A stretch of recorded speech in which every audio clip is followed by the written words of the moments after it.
Hey, what's happening, everybody? Check it out. I'm actually on time. We are not on CP time. It is actually 9 o'clock p.m. Central Standard Time. So that feels good to me to actually be on time because I'm actually normally a busy mofo. Um, Today, I've actually been doing a lot of work to get out to you guys uh, what's happening with the channel. There's some great things that's actually happening. Um, uh, So shout out to everybody, big ups to everybody who's giving me their input. Keep it coming because the only thing that input is good for is for making a channel better for what it is that we need. So thank you very much. Uh, what I want to actually talk to you guys about today is hand holding. Who actually has this money? Who actually has the money, and what exactly is hand holding? Well, what I believe that hand holding is it's a it's the parents who hold the hands of their children, and even though we're thinking that the children, although no matter how much money that they're making at the professions that they choose to be in, the parents are still adding money on top of that. Okay, and what's actually going on when parents do the hand holding? So the one of the biggest issues that I see that is coming out of uh, communities, and one of the reasons why I believe that the black males they don't have as much as they should is because we don't have any hand holding. We don't have anyone who is financially supporting us. So the black women has the government holding their hands. The sisters do, right? And the name of the women and the children. So they're not concerned about us at all. But then you have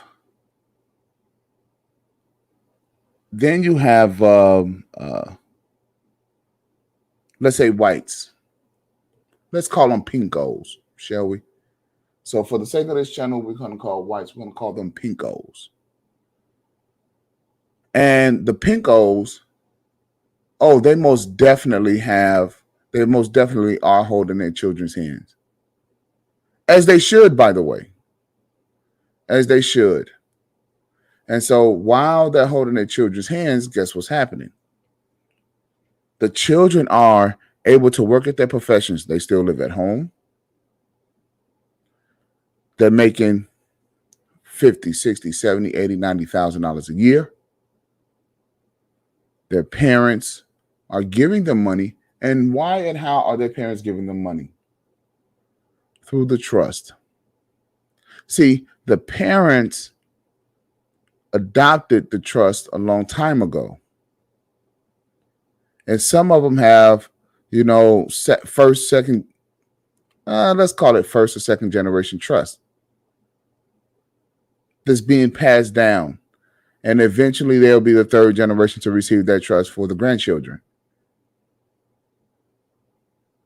The deal is that money, and we want to talk about generational wealth, that's actually how you do it. Not just by buying a house or two. Generational wealth is actually passed through a trust. And this is something that black people don't readily understand. How money is actually made. And more importantly, how it's kept. So you have the money by whites who are giving it to their children, but are these parents going to work to actually give their children this money? No. The answer is no. the trust has made so much money over all of these years. They're simply giving money to their children. It's like they're borrowing against their trust. It's the children's money anyway. Suffice to say, is just a small amount of the interest that they're receiving. So the actual money that the parents actually made is not even being touched.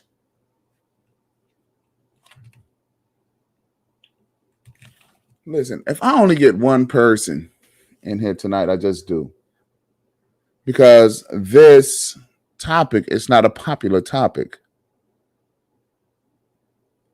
So you guys, when you guys listen to this topic down the line, you know, you might get it. But a lot of people, especially black people, especially from baby boomers on down, black people do not like talking money at all. They like talking about everything that money can buy, but they do not like talking it and working together to get more. Black people do not know what real money is, not in this day and age. We do not understand really what real money is.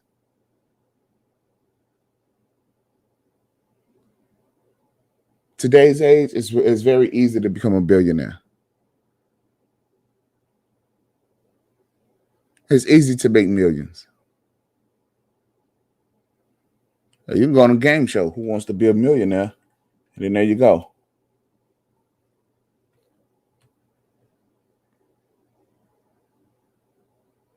The deal is that the pull what is it? Pull yourself up by your bootstraps method. No black people want to do that. Black folks do not want to do that. So no, this is not a popular message.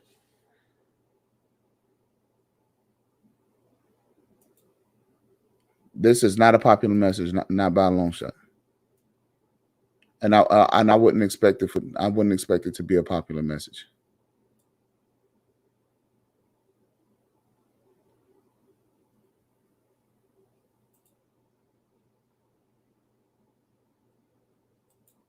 %52% of young adults are still living at home with their parents.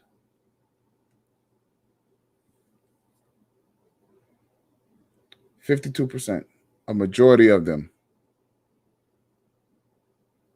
So you'll see them. They'll be driving Benzes and BMWs. They'll be driving hella nice cars. The new and latest phones. You know, they'll have some random clothes on, but, you know, it's not too shabby. You know, they don't spend a lot of money on their clothes.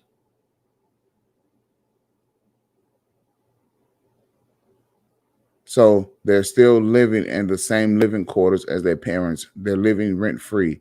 So while their money stacks up in the bank, so imagine that their money is stacking sky high in the bank.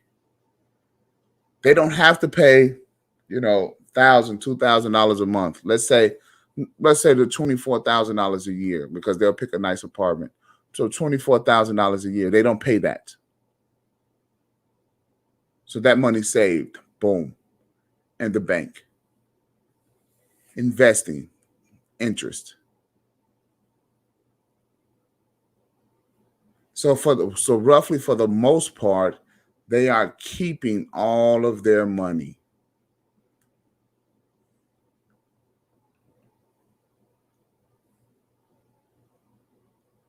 They're keeping all of their money.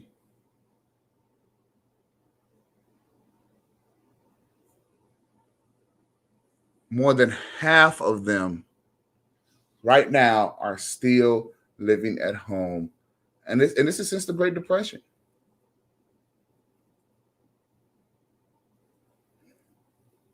Ages 18 to 24, they're still living at home.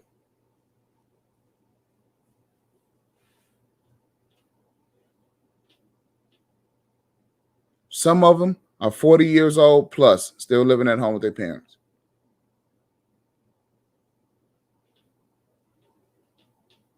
That's right. More than half of them are still living at home. So this is how this is how they're getting paid. And this is how they are transferring their money. This is how they're transferring their wealth. This is how they're moving everything around.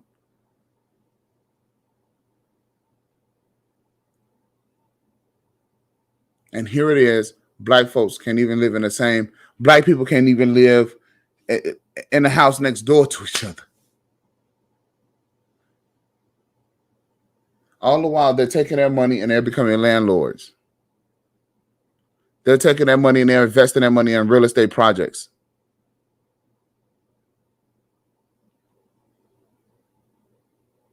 They know how to take their money and say, okay, send me a prospectus or send me some sort of business plan or come, if you want my money, then why? Because they have money.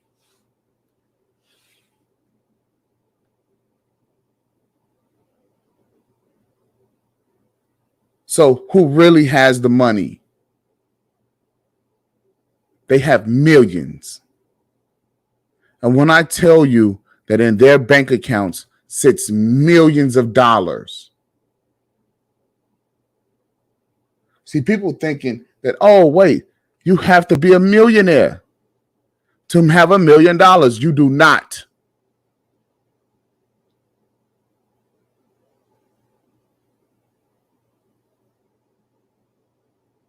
You do not. They are sitting there stacking their money by the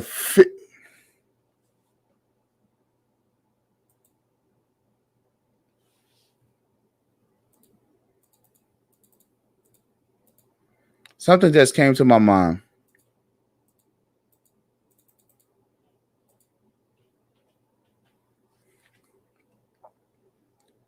If they stack 50 grand a year, if they save 50 grand a year for 20 years, they'll have $1 million. Did you hear what I said? 50 grand a year for 20 years. So if I have a job and I'm 18 years old and I'm fresh out of high school and I want one of these COVID jobs, now only thing I really have to do is get me a certificate. And I could make 60, 70 grand. Let's even say 40 to be conservative. At 18, that's unprecedented, especially for our group. But I can do that. I can stay at home with my parents. They cover everything else. And yeah, they cover everything else. And I can save my money. So I can save roughly 30 grand a year. I'm getting money from my mothers, from my father. Oh, they buy me a car, brand new car for graduation. No more used cars. No more of that crap. None of that. No. We're talking actual money here.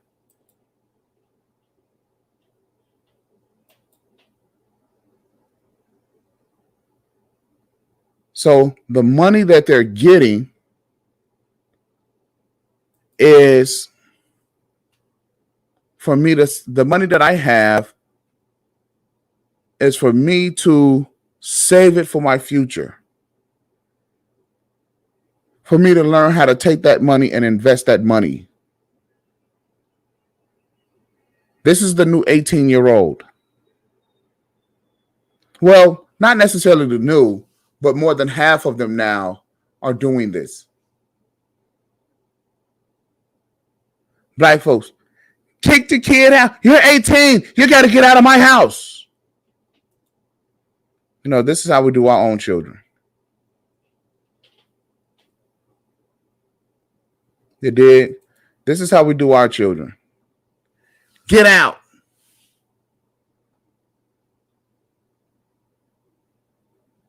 You can't stay here. Shout out to Jamil X. Jamil, what's happening? Say, Jamil, hey, I bet you wish you was a trust fund, baby. But and then also, if there's any black people,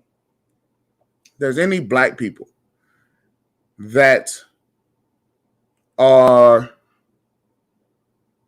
30, well, even in your 20s, 20, 30, 40 years old, maybe even 50 years old, let me know if you're still at home with your parents.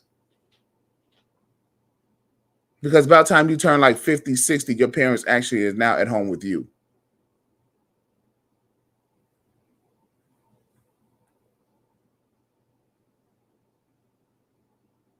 Yo, it's crazy.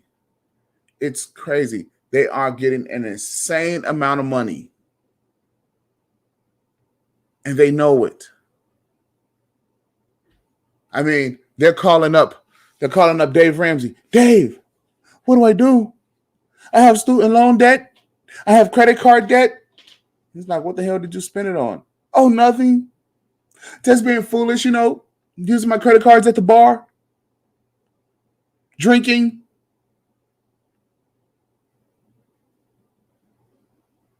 Dave says, well, pay down your student loan debt first. Pay it off first. And then comes up with a whole system to get out of debt for them.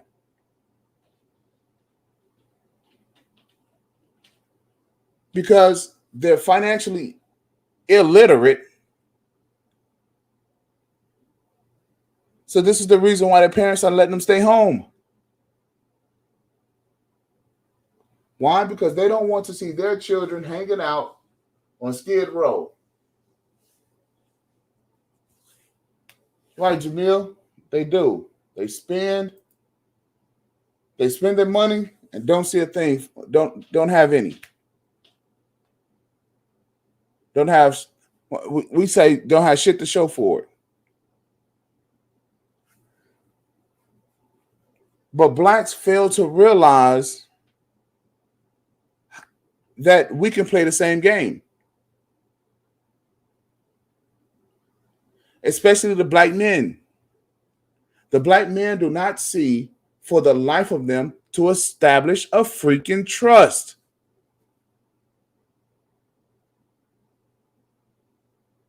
You will pay more money on some speakers, and a sound system for a car, than you would pay to actually have your portfolio established correctly. It's sad, man. It's almost sickening.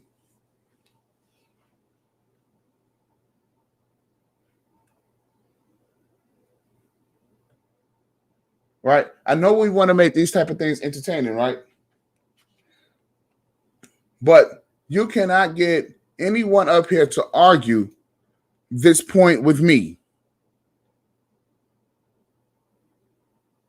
I would literally have to go on someone else's channel and say, yo, we should be doing X, Y, and Z. And then start the argument there.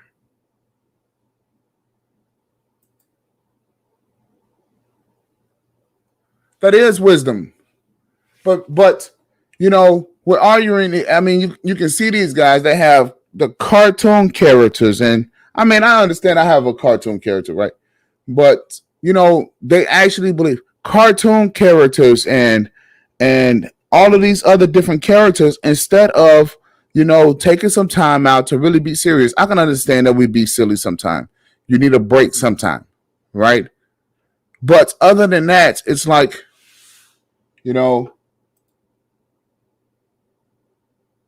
well, I can dig that, right? The issue is that our minds are not even in the same book.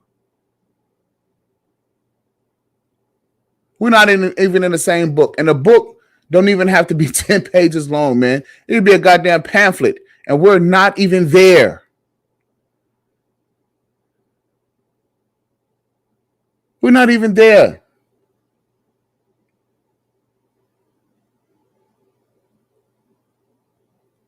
Here is what our channel is attempting to do. Well, this channel is to turn you guys into playboys. I mean, actual players. Sophisticated men. What ladies call real men.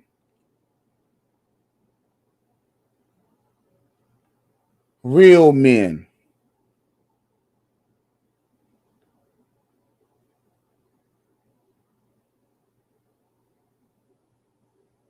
So Ism brought up something that was very important. He says, hey, look, you didn't do your about section.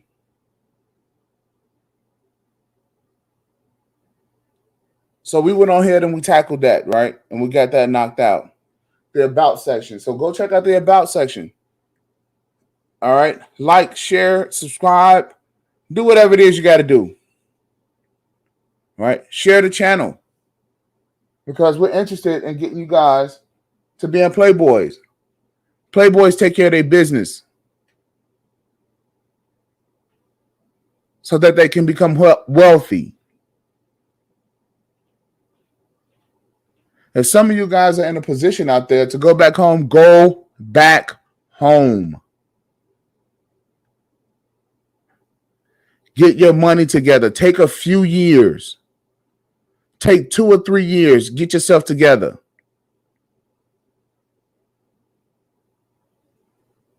Hell, take the next 10. If you are a young dude, especially, go home with your parents.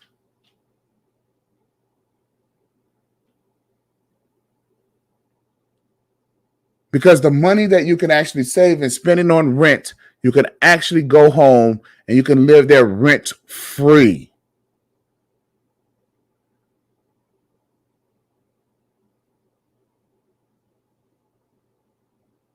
Save your money.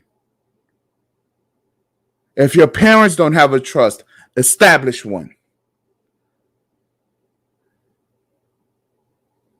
Establish a trust. Get your financial affairs in order first. Because you cannot be out here playing games and enjoying life and things like that. You do not have your money right. So as a young man, everything does not start with money. Everything does not start with women. It starts with money.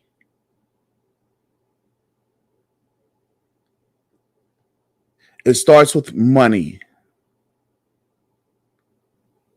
So before you think about starting a business, before you think about doing whatever it is that you're going to do, you start with the trust first.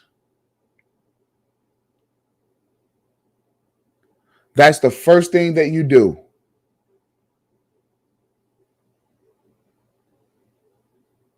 So if your parents have a trust, talk to them about it.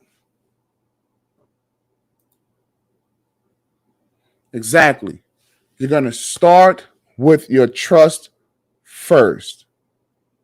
This is the first document that you need to have. Now, when you're operating your trust, your living trust, that's your business. I'm going to say it again. Your trust is your business. When you establish a trust, you are now self-employed.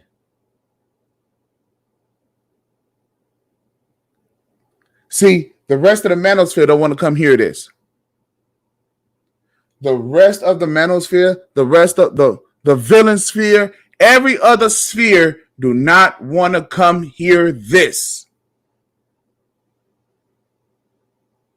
You don't have to fill out any paperwork for LLC. You don't have to fill out any paperwork for a nonprofit organization. Nothing. Your trust is your business. Your job is to make money for the beneficiaries of your trust. That's your job.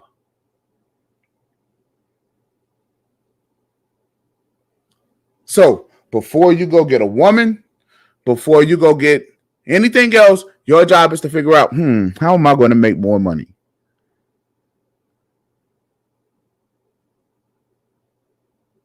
Well, they're hiring over here. Here's what my expenses are. I'm roughly expense free because I'm at home. My parents are taking care of my cell phone bill. They're taking care of my car insurance. They're taking care of all of my other expenses. So really, only thing I really have to do is feed myself.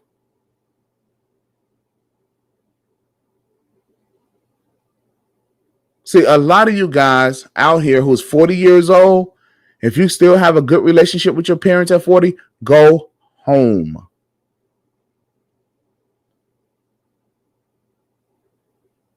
I know there's guys. I'm going to use one of the most expensive places, off the hook places right now, San Francisco. Out there, I haven't been to San Francisco since I was a kid, but from what I hear, it's expensive. California, expensive. If you still have it good with your parents, go home.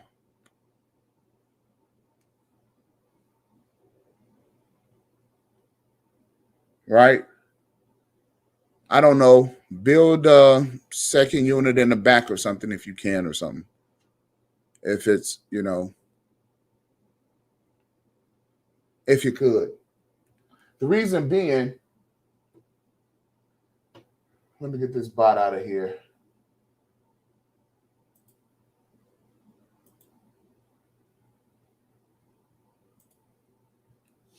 Jamil, because it's work, we don't want to work, especially for the benefit of others. We got to change our mindset. You know what? That's absolutely correct, right? But let me give you the benefit of the trust. You can control everything and own nothing. See, that's the whole point behind it, right? Now, you could, when you're working, you can actually benefit from the trust and the work that you're putting in.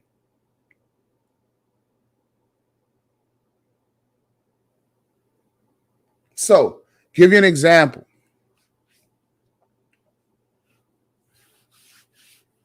If you, I don't know,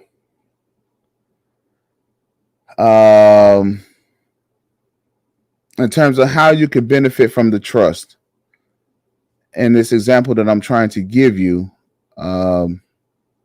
let's say you're not on the same level with your parents, right? Or you want to leave your parents home. Okay, here's a strategy for you. You have a trust. You're able to save some money, let's say 20 grand. You can use the 20 grand, go try to go get a 203K loan. You can buy an apartment unit. You could use the rents from the apartment unit, 75% of the rents that your future rents that you're going to collect. They will add that into the amount of the loan so that it increases your income. You have some money saved. And now you can go out and you can go get 4 units. You don't own those. You don't own the units. It's not in your name. It's in the name of your trust. You control those units, and you can live in one and rent out the other 3. No problem. Hire a property management company, pay them 10%, and they'll take care of your property even while you're staying there. The system is beautiful. The setup is wonderful.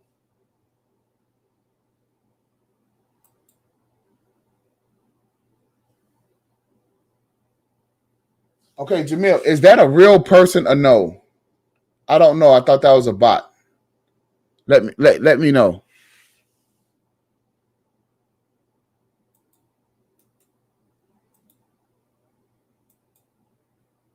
Because if that was a real person, then I'll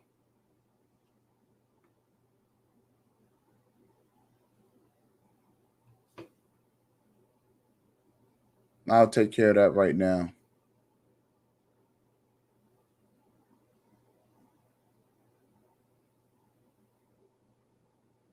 But, we don't want this type of work.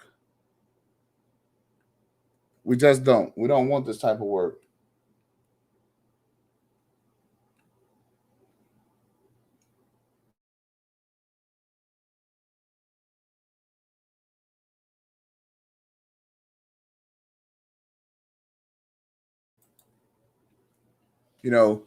We talk about everything else. Let me see.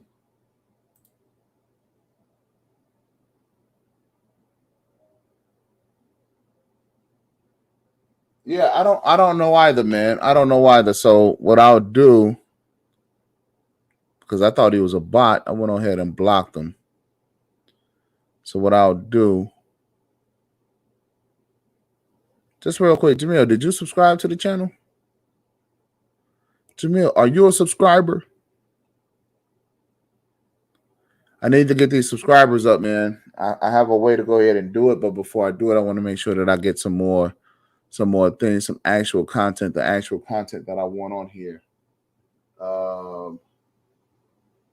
Yeah, he's gone. I blocked him, but I figured out how to take the people off the block list, so I'll go ahead and I'll do that as well once I remember how to do it.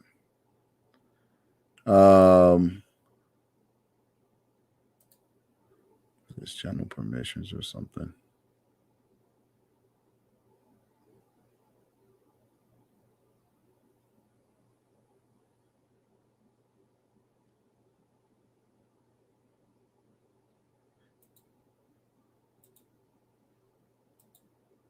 But yeah, so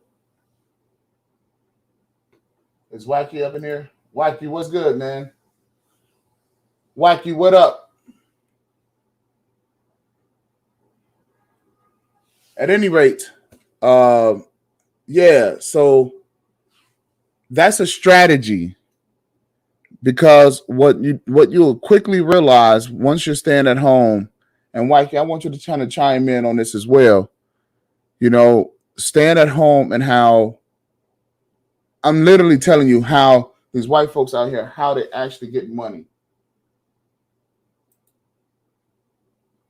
How white people are actually getting money and keeping this money, and how they keeping this money to themselves, and how they passing this money down from generation to generation.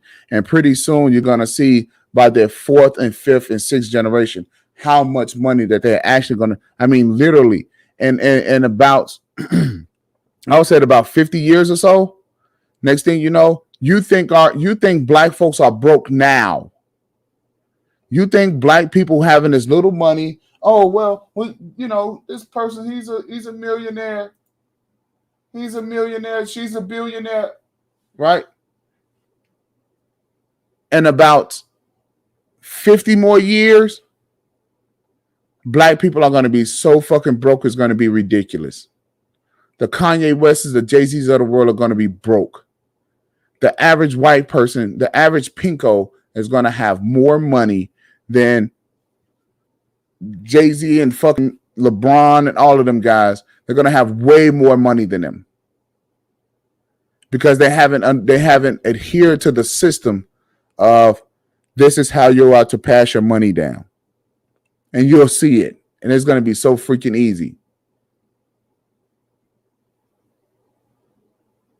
And it's all because their children were able to stay at home,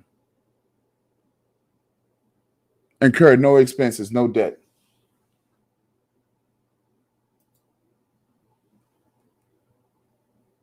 No debt. These kids are saying, we do not want to come out into this world and be in debt. These Negroes here can't even get it together on whether or not they want to stay married or not. They are already up for dividing their wealth. I mean, this woman here just got $100 million of Dr. Dre's money. Now, she got the cash. He got the properties. You see? So the women are also short-sighted. This is what I'm saying.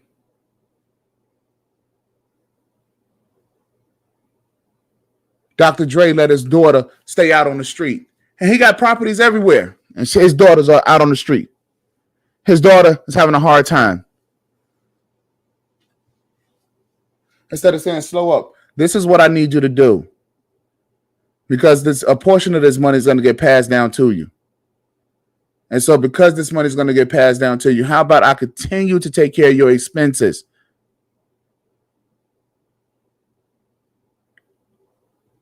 The man just peeled off $50 million to a female. Judge said, here, you got to pay this $50 million now. Then you got to now come next May, March or May or something like that. You got to pay another $50 million. Oh, okay, sure, no problem. She has to pay her own legal fees. But then when it comes down to his generational wealth, when it comes down to his money, he's not teaching his children, here's how you take care of this. Here's the future right here. Because which really, if you call yourself a king, you get yourself a castle and your family stays in your castle. I mean, for black people to have such a visceral toward their family members, this shit's crazy. Vitriol, that's the word I'm looking for. It's crazy. It's mind-boggling. Because we are a tribal people. We're actually supposed to keep our people close to the vest. And so you can peel out $50 million for your daughter, right? But you can't even think, well, maybe her allowance is going to be, because which really, if you actually really think about it, people really don't live off more than 10 grand a year. If you actually really think about it, if you stayed at home with your parents, if Dre's daughter stayed at home with him, how much money do you actually think she would be spending? Not much. The deal is that it would be a budgeted expense that would ultimately be passed along to one of his businesses. Because that's actually the game.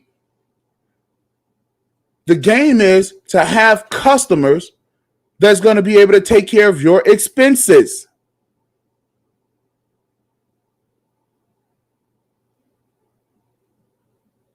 You have a trust. The trust has expenses.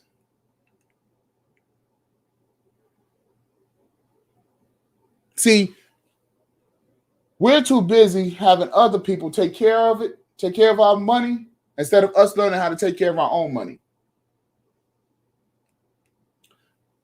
Let's hear what I got to say. A lot of Americans believe in putting their children out at 18 years old. How can a person be able to be self-sufficient at 18? Yeah, what? I know it's a rhetorical question. But that is something that we actually need to address.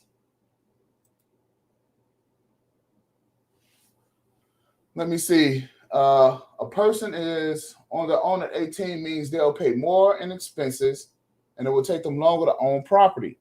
Listen, man. And the sad part is, you're exactly right, right? The sad part is these 18, 20-year-old kids have to do it in spite of. We had to do it in spite of. I mean, really, what the hell was them baby boomers trying to teach us? Our baby boomer parents. What were they trying to teach us? And what do we actually learn? Freaking nothing. We learn how to deal with a hard time. That's what we learned how to deal with. Let's see, that's the way we were taught to treat each other. Now, I'm going to tell y'all something about the reason why the baby boomers wanted us to get kicked out.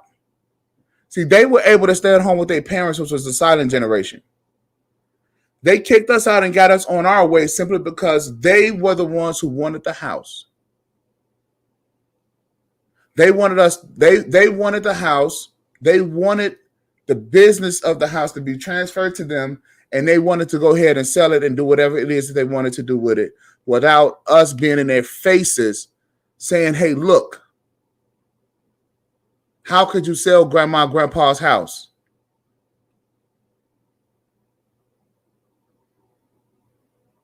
See, because my mother, she never wanted to own any property. She never did. In fact, her mother just passed away. My grandmother passed away 2 years ago, and my mother's already trying to sell a property. She's trying to sell it. She's gone. We're selling the house. Jamil, let me see what's going on. He said that's the way we were taught to treat each other. The disrespect from our grown children is at an all-time high. Yeah. You know, there's a TV show that's on right now, I think it is, called Dynasty. Dynasty. And it's the like, I guess, like the newer version of Dynasty. Right. It's a newer version of Dynasty, right? Now, when I was coming up, my mother used to watch that stuff, Dynasty, Dallas, Knots Landing, you know, all of those things, right? She used to watch those type of things, those type of shows. And the father is the head, but he has children and he got stuff going on, right? And I don't really know all the nuances. I tried watching it. It just makes my head hurt. But I have to force myself to watch it because it has some teachable lessons in it. And those teachable lessons, in those teachable lessons, you will see stuff like this. He has a huge house, and his family is running his business. Okay? But in the background, he's keeping his trust together. Now, let's talk a little bit about this trust. Let's talk a little bit about this trust because I'm not big on trust, Trust, but if you can't trust your family, then who can you trust? Yeah, right. There's a newer version that's out there. I mean, they have all of these deals where you see these pinkos, these older pinkos, right? And what they are is that they're these wealthy guys. They have this money, and they're hand holding their children. So you need a new phone? And I mean, literally, you don't hear these people throughout these shows talking about they have to pay their cell phone bill. They need their car insurance paid. So the worries of life are not even there. They don't even see any bills. Imagine that. The bill comes and you don't even see it. These people don't know the telephone numbers to AT&T. They don't know the telephone numbers to Comcast. They don't know the telephone number. None of that. They probably couldn't even tell you what the bills look like. And these are regular people that's walking around here acting as if they're broke. How do they act as if they're broke? Because their parents teach them, you don't have any money. You think you have money because you can make $40,000, $60,000 this year, $80,000, $90,000 this year. You really don't have any money. Oh, yeah, I got some money. I could turn up at the strip club. No, you can't, baby.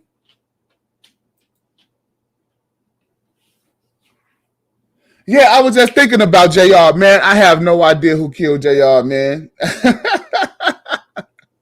I don't know. Is that Dallas or not standing or what? But yeah, you know, JR. Yeah, and you have the Hiltons, right? But the deal is that no, I ain't talking about regular people. Okay. You have these people now in Dallas, the neighborhoods are segregated based on money. And what they're trying to do is keep a nice mixture of people together because they want the people who don't have money to kind of intermingle a little bit with the people that do have money. But the wealthy people, they're the ones that still intermingle amongst themselves. And I'm going to tell you something. They go to parties. And I've been invited to these parties. And I'm like, look, no thank you. Why? Because the only thing that they want to do really is to drug you. So I don't go around. I mean, I can take you to a spot right now. What is this? Wednesday night. Right now, where they are partying in the penthouse right now to a building. Nothing but drugs. No matter what type of drugs you want, it's there. Wealthy neighborhood. Well, adjacent to the wealthy neighborhood. Right here in Dallas. All the drugs you want to have. And no one says nothing. And they're not charged anything for going in there. They just go. Now, how is this possible? Because the wealthy people take care of their wealthy children. The children get to put their money up, and this is how they decide to break the monotony of life. Imagine having so much money, you're bored.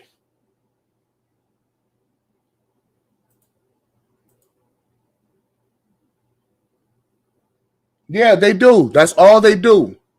Hey, man, you want to come up? Hell no. Hell no. Shit, I got kids. Hey, I got kids to feed. I got things to do. Oh, man, don't worry about them, man. Just come hang out with us. Shit. I know what y'all up to. So imagine that, man. Having so much fucking money, you don't even know how to call the customer service people when there's a problem with your cell phone because you never paid the bill. I mean, at what point are we going to start getting our children into that position? Right, they do pay the cost in the end. They do. But it's amazing because a lot of them mofos don't even OD. They make it to the next day. I don't know, what do you call them, the little EpiPens or something like that, where they shoot themselves? I don't know, but there's a lot of coke upstairs, man. I don't do that shit. Yo, what are you, perks? Xanax? You know, we got what you want. Man, I don't want none of that shit. I want to know how do y'all have a system where you guys can have your fucking money, where you can have your cake and eat it too? How is that possible? And lo and behold, as you dig into the Pinko's shit, you start finding how they actually do it. The parents manage their trust. They make their money. They stay at home and they save their money. They get the kids a car or something like that from a car dealership that they own. The car insurance for the kids is paid through the car dealership. See how the game go? Nah. Black folks don't want to learn how to play this game. Black folks don't want to learn how to play the money game. Right now, how many black folks? They have all of these electric cars about to start coming out this year, coming up. How many black folks own car dealerships? New car dealerships. I seen the other day pass me up a Jaguar electric car. And these Negroes out here, they are actually playing games. Oh, I got a Bentley this. I got a Bentley that. I got a... Man, knock that bullshit off. Why do you have a Bentley and you don't own a car dealership?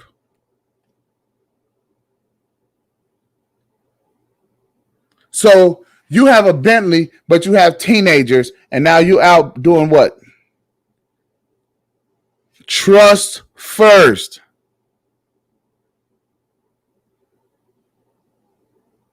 Because a lot of 50-year-old Negroes now, granted, there is a lot of 50-year-old black people or 40-year-old black people that cannot go home to go be with their baby boomer parents.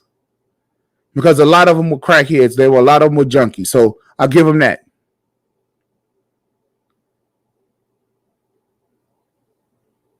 So they don't get along in the house because, you have the mothers. You have the mother still trying to put the damn rooms to go furniture in their kid's name. They still trying to get a landline open up in their kid's name. I mean, there's people still doing that shit right now today.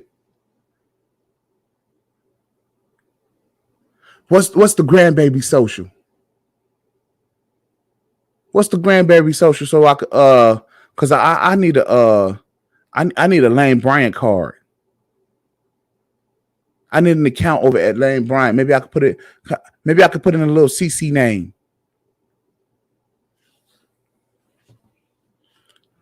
CC, what's your social security number?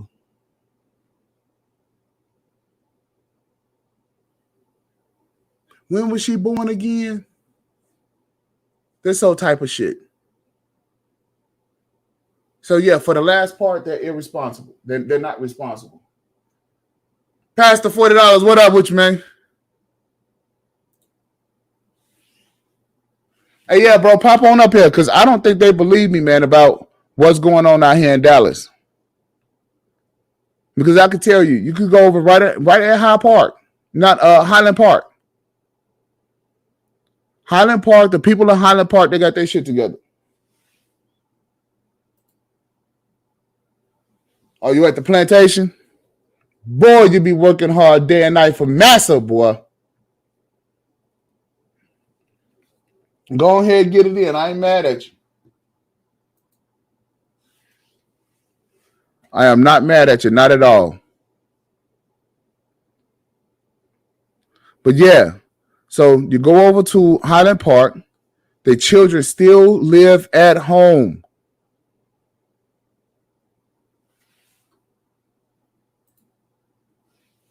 The children still live at home. Let your children still live at home. Save the money. But see, a lot of you guys are even raising your children to be divisive even when they get older.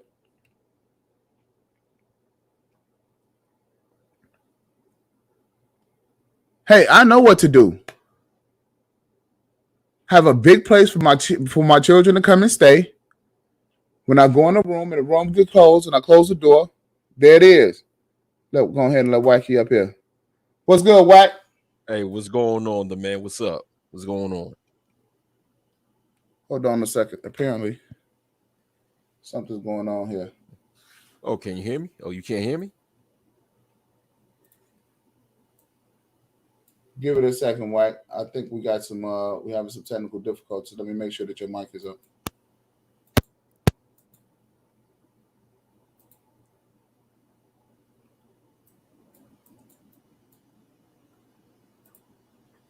You what up, Okay, you Pastor should be 40 hours? good. I don't know why I can't hear you. Oh, you can't hear me? Okay, now I can hear you. So maybe it's okay. Go again. Okay, Pastor the $40. He said he could hear me. Oh shit. Okay. All right, fire away, Wack. Yeah. Oh man. Nah. What you saying? Nah, I like what you're saying. You're saying, what you're saying is on point.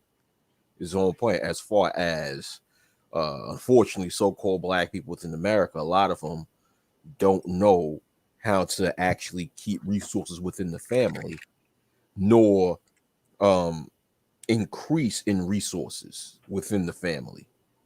It's sort of like a lot of families in America, especially in Black America, don't know how to work together as a unit, and Right. not realizing that's how you get things done when you work together as a unit.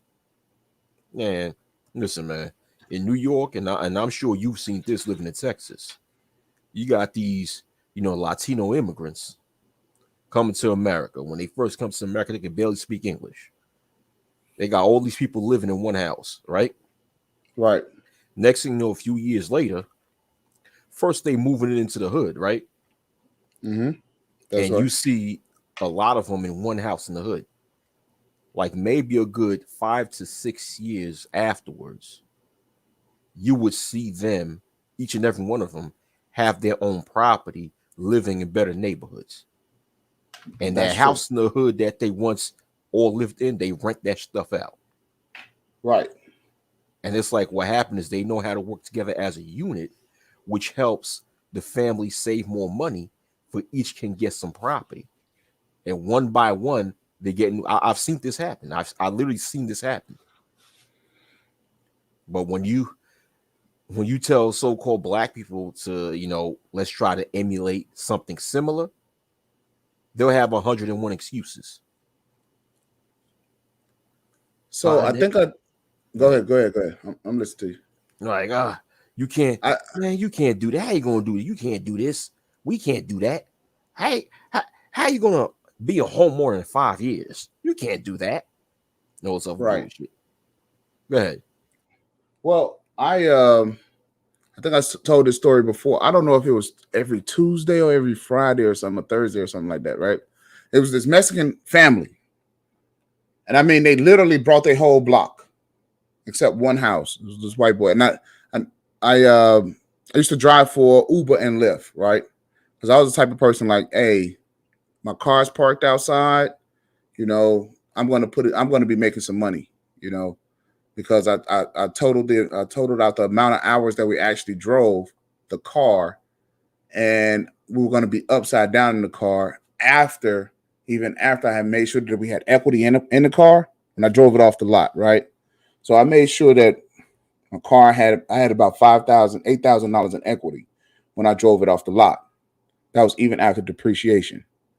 So with that, I'm like, nah, I'm going to put this car to work. So I started driving Uber and Lyft when they first came out. And I Okay. went and picked up this white guy.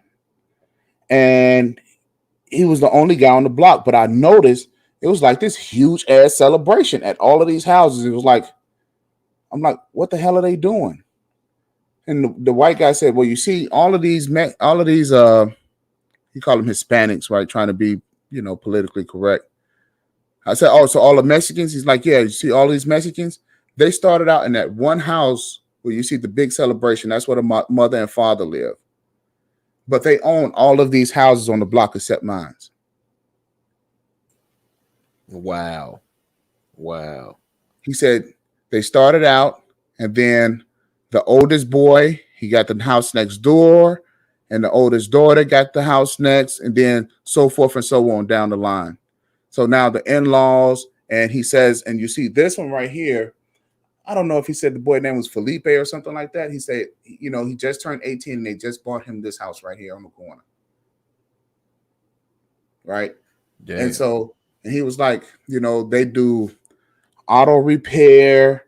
They do auto repair, like painting, auto paint jobs. Right. They do not only just lawn care and stuff like that. They do a lot of different things. He said, but the mother and the father is the one who like kept them in line and kept them in order so that they can do all of that. Right. And I dig it because they didn't have a big house. They didn't have one big house to do this out of, but they literally made their own community. Right. Right. So I mean, you gotta have a system, but then the one thing that you have to notice is you got to get this. You have to get the woman to buy into the system, right? So that's kind of cultural. Now, I'm going to share this with you. Then I'm going to go ahead and let you go. When I bought my first house, it was a old white couple stayed next door to me, and a Mexican couple stayed next door on the left. The Mexican couple stayed next door on the right. Right. I said, honey, bake some cookies. Okay. Bake some cookies so we can go meet our neighbors. Man, that shit was like pulling teeth. And I'm going to tell you something. It never happened. It never happened. Wow. How come? Because she said that she do not go out to go meet neighbors. Oh, man. Really? Come on. Really? I mean, this is the shit. See, black people, if you're thinking that, we have to like it's just regular financial shit. No, it's just utterly fucking defiance. I bought a house. Let's go meet the neighbors. She moved in. Listen, bro, I did everything right. I got the house, got the car, got the money, got the woman.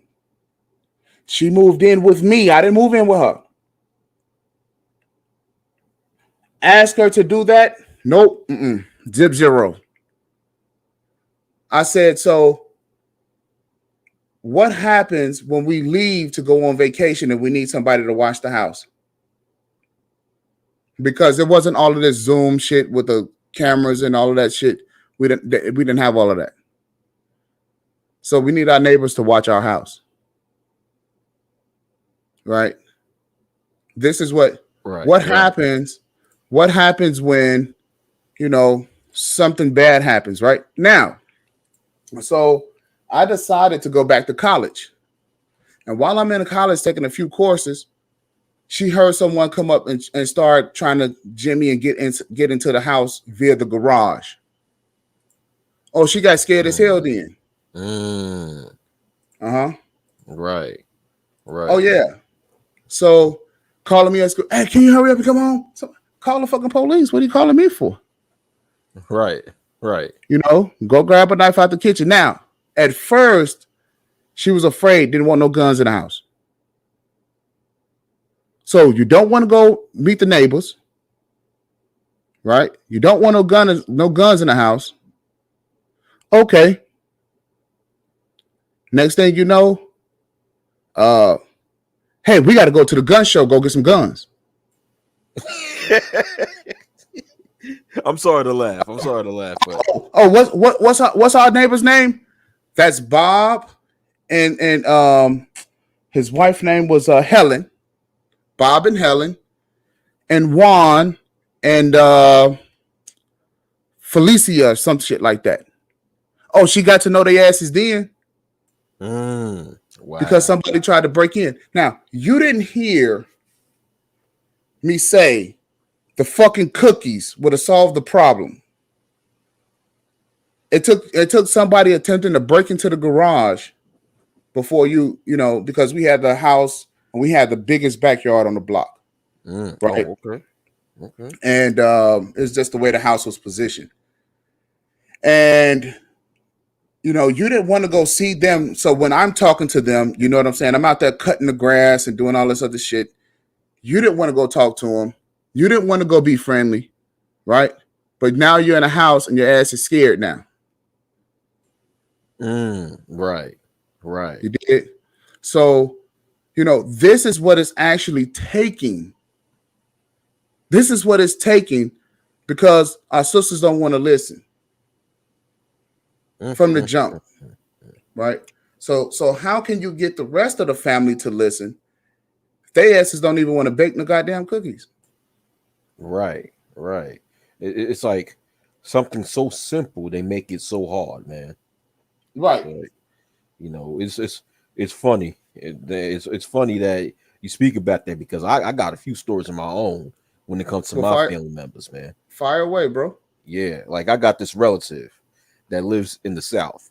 She owned, she at that time she owned a house in the South. Now, what we're talking like East Coast, West Coast, or Midwest?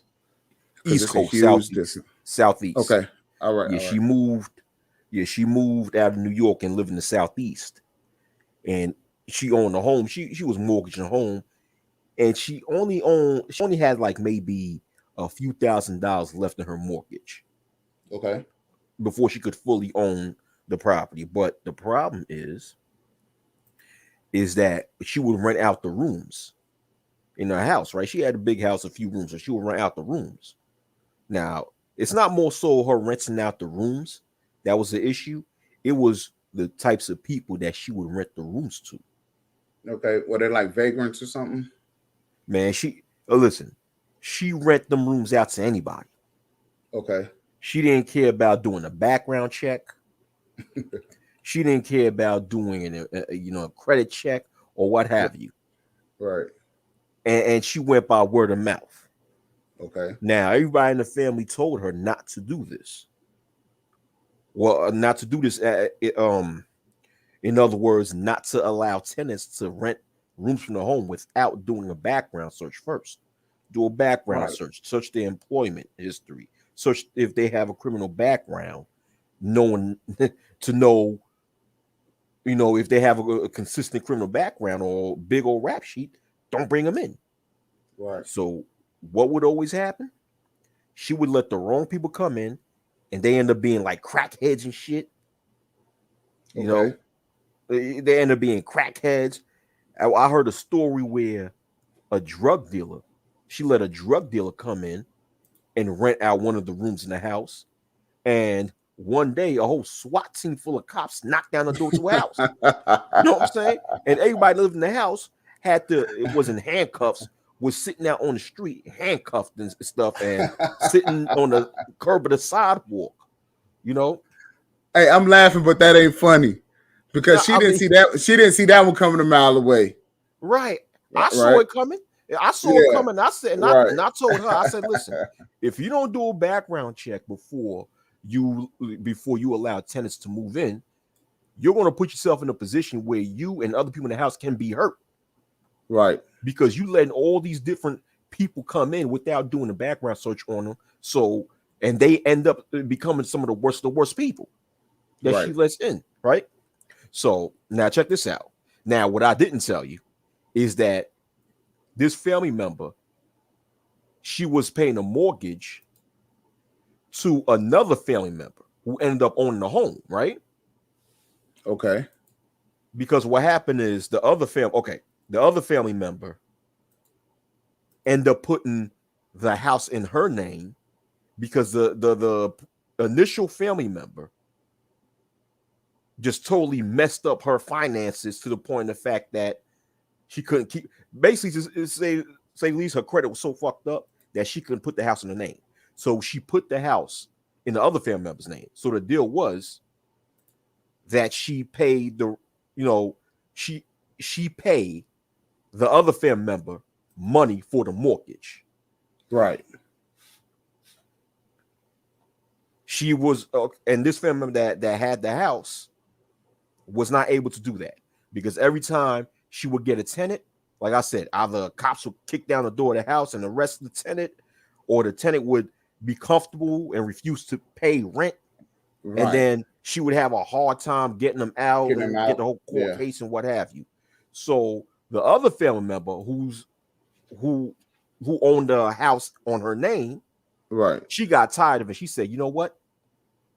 I'm selling this fucking house because the house is on my name, and when you rent out these rooms to anybody, all sorts of drama happens. Mm. Yeah. And also let me add on, the family member who was renting out the room to the house, what she was doing too, she was making illegal rooms. In other words, because if you know real estate, so that in the house, wow. if you're gonna add bedrooms and bathrooms, Right. It got to be coded out. it has to be coded out. You have to speak with the city comptroller or the county comptroller and Right. make sure everything's up to code. You got to get the permits. You got to get the inspections. Everybody got to get paid. Get the permits, get the inspections. Everybody got to get paid. This Right. family member was not doing that. So now what happened is one of the tenants who refused to pay rent, I heard, was another crackhead, right? Found it out. Yeah, found it out. So this other tenant refused to pay rent and got into an argument with the family member of mine. So this tenant called the county and told the county, hey, listen, this house got illegal rooms in it, right? Right. So, and remember, the owner on paper is another family member who owns the house. So that other family member had to pay thousands and thousands of dollars from the county. That's where it hit the nail. That's when it hit the nail on the board. Right. And the other family member said, "Fuck it, I'm selling the house. I'm gonna pay all this debt. I'm gonna remove these illegal rooms and bathrooms, and I'm just gonna sell the house." So, reason why I'm saying this is because, once again, every time when this family member was going to make a stupid decision and bring another dumbass tenant or see some illegal rooms, everybody in the family told her not to do this. If you do this, what's going to happen? And what happened ended up becoming true. And the sad part is that this family member has kids, and she could have passed that house down to her kids someday. Right. Now she have a chance to do that. Yeah. So it's the thing where it's just a total ignorance in so-called black people. It is. And go ahead. Yeah, I'm sorry to be so long-winded. Where no, bro, no. We just chopping it up. Yeah. Oh, okay. Cool. Where our ignorance get in the way of us being prosperous in the future. Like we kill progress all because of our ignorance. Here we go. Somebody does something wrong, makes a bad decision, suffer and sees the consequences of the bad decision, while at the same time other people are warning this person that this is a bad decision. But because of that person's ignorance and being stubborn, refuse to listen, they continue making the same bad decision until it comes to a point where that person now loses the property. And they lost an opportunity to pass down wealth to their children, because property, fully owned property, is wealth. It is. It's wealth. It is. And people, black people especially, they don't understand that. They don't. Unfortunately, black people, right. Unfortunately, they don't. Like I was just saying earlier, my grandmother passed away, and her baby boomer children, they don't know how to keep the property. And I'm telling them, listen, put the property in the name of the trust. So, and this is how it starts for us. Right? Yes. But yes, they don't care really. It's only my uncle, maybe my aunt, but see, they don't want to do it as a family unit. Right? They want to do it, because it makes themselves, I guess, feel important. Right?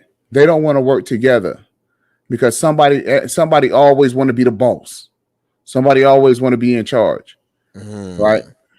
Right. And that's because my grandfather, he fostered a house of division, dysfunction, because it made them better arguers and it made them better fighters because of the time that they grew up. They grew up in the slums, so they went from the slums to the projects, right? So literally, when I tell you my family come from the slums, they do. Like they lived in a 1-room apartment with a dirt floor.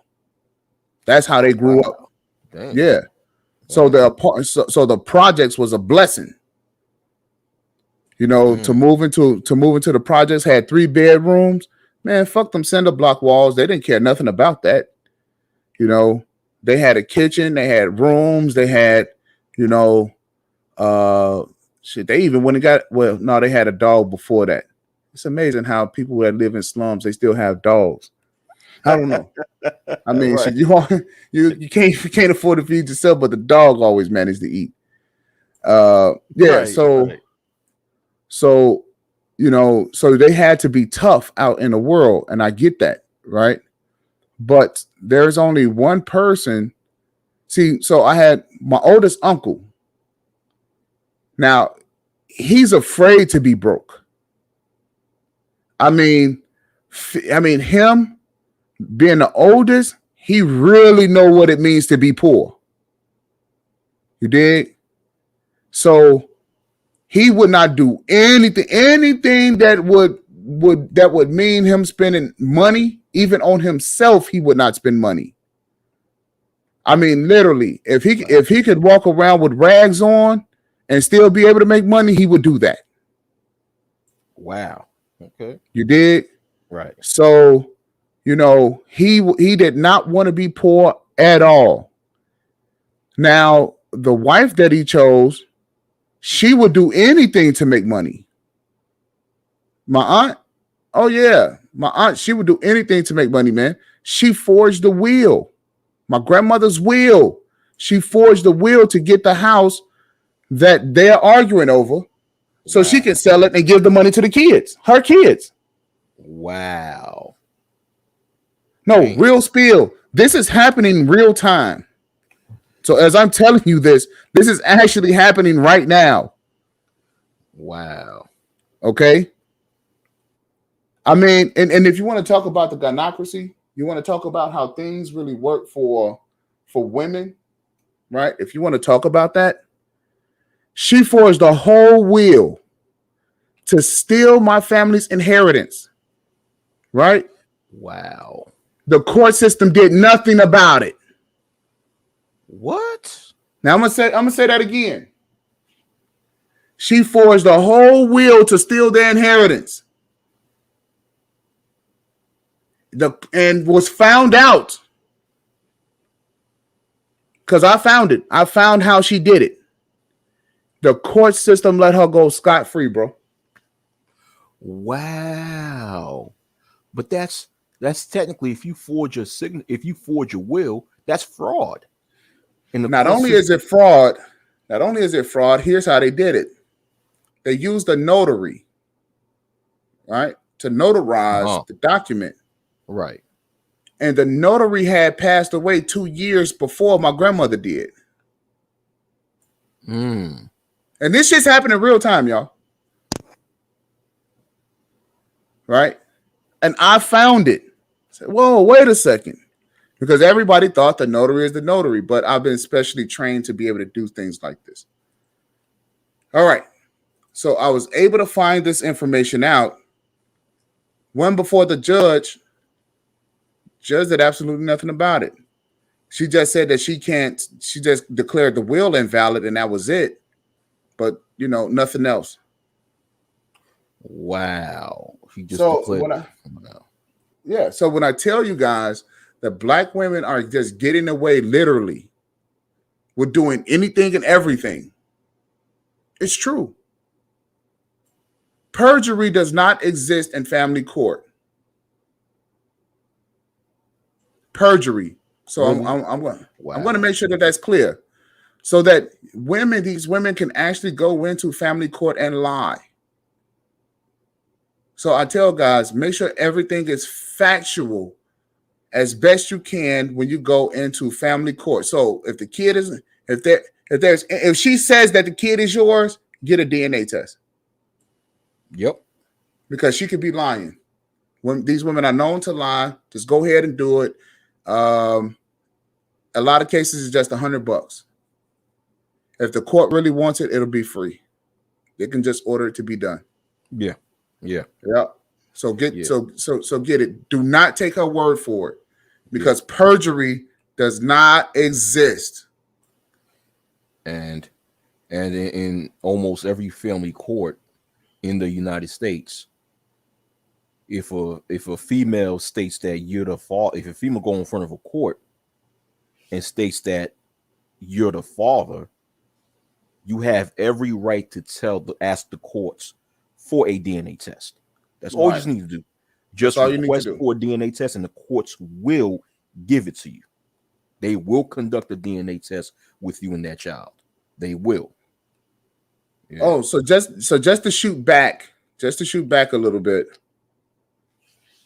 This was after her forging his will. This was after I had found that she had fleeced my grandmother out of $20,000. Now, my grandmother was she was in her 80s when she fleeced with my aunt, my uncle's wife, fleeced my grandmother out of $20,000. Made her think that she was doing a real estate transaction, and she stole $20,000 from her. Wow. Yeah, $20,000 for an 80-year-old woman. That's a lot of money. Mm-hmm. Okay, and a lot of these things, and nothing's happening. By the way, nothing's happening. I mean, you literally have to go in front of, the FBI. You know what I'm saying? You literally have to make them move on these type of things, or else they won't. It won't just happen with a phone call. It won't just happen by saying, hey, this person broke the law. You can't just dial 911 about this. You have to pay a lot of money to get a very good lawyer to put pressure on certain people. Exactly. Yeah. Right. Yeah. But the thing that she's doing, though, is that she's doing it all in the name of creating wealth for her children. So she's literally sacrificing her life and herself. Stabbing someone else in the back. Hey, man, listen. In the name of establishing wealth for her children. It doesn't matter. It doesn't matter. Now, let's see. I don't think I know her oldest son works, but I don't think her youngest son does, or her daughter. But she handles all the bills for them. All right. And I mean, literally, they're driving foreigns, and, for all intents and purposes, everything looks good. But that is, Jamil, that is an example of why we don't trust each other. Yeah. Right. But what she does not have now, keep in mind, though, she's made sure that they have houses and they have cars. They have means. All right. But it's established wrong because the underlying establishment is the trust.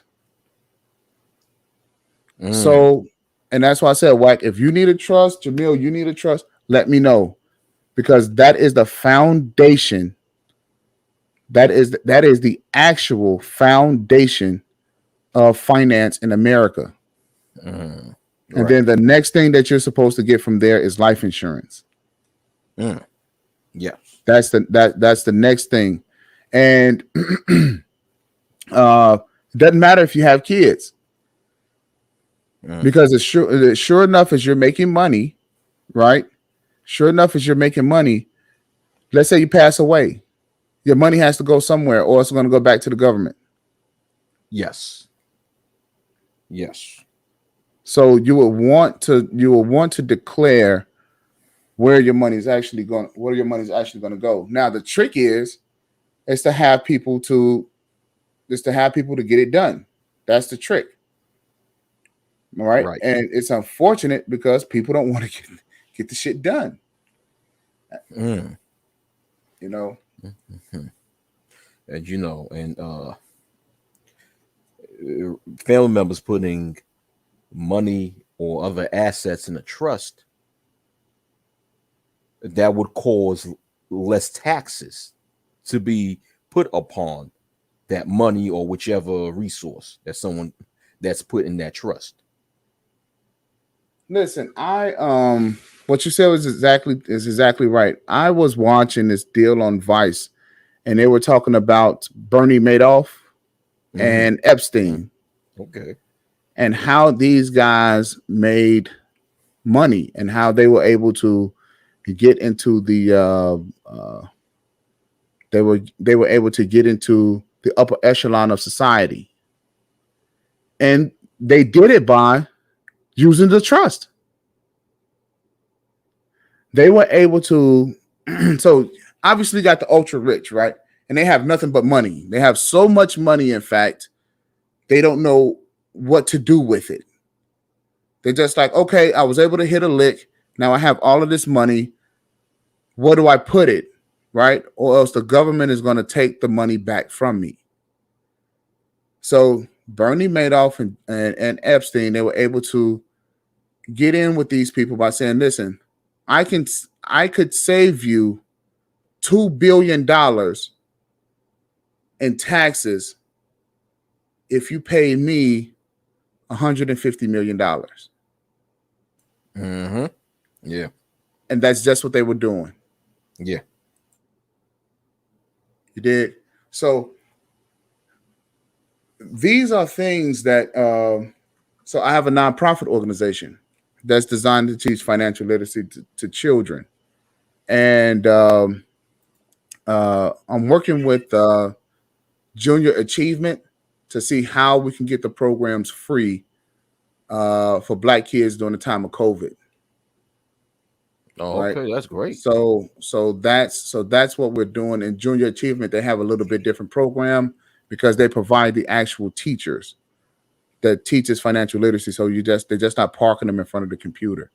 Okay. So that's something that I'm working on with them right now. Now, what is Junior Achievement, by the way? I don't know if you know what Junior Achievement is, but Junior Achievement is a program that's been around, that's been teaching financial literacy to white kids, since the 50s, 40s, Hmm. 50s, right? I never knew that. I never knew that. Yeah. Yeah. And there was a program that was started by men because what they wanted to do was turn out the future bankers. Okay. All right. And this is one program like people they don't talk about. All right. So here it is. I'm going to share my screen on a few things. Because this is some important shit.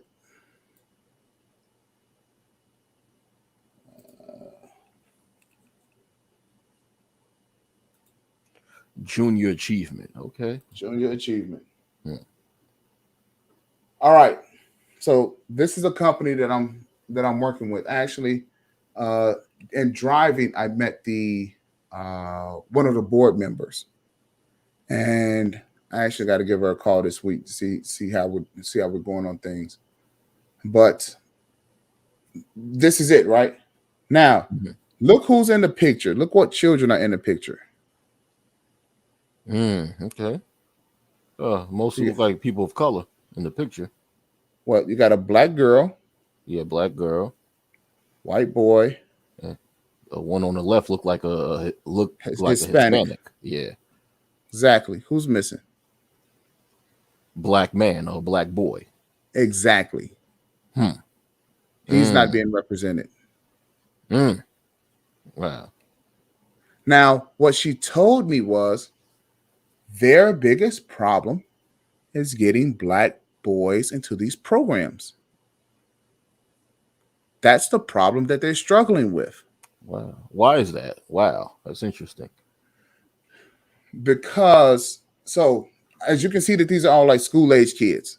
Mm-hmm. And getting the kids this young, you have to go into the public schools.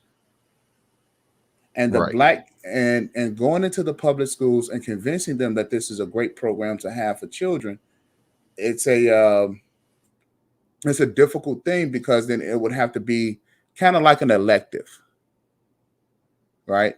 They can't like Mm-hmm. they're not going to force them to do this in school.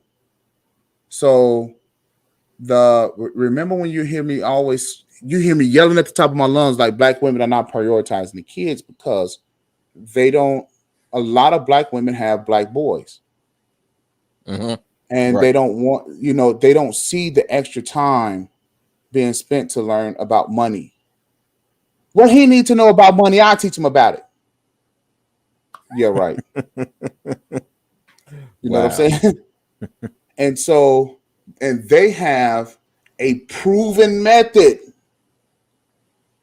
All of these white people that you seeing that are literally and working in these banks, a Mm-hmm. large portion of them that's in upper management been through this program. Wow. Okay. Okay.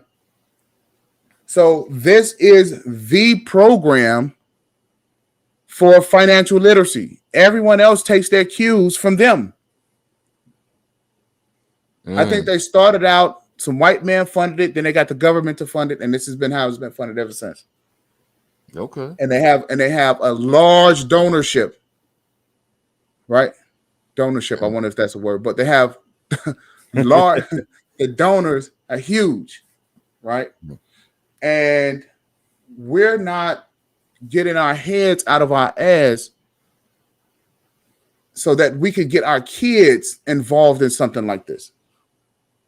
Now, Right. I didn't know. I didn't know that they were they were the go-to when I started my nonprofit organization.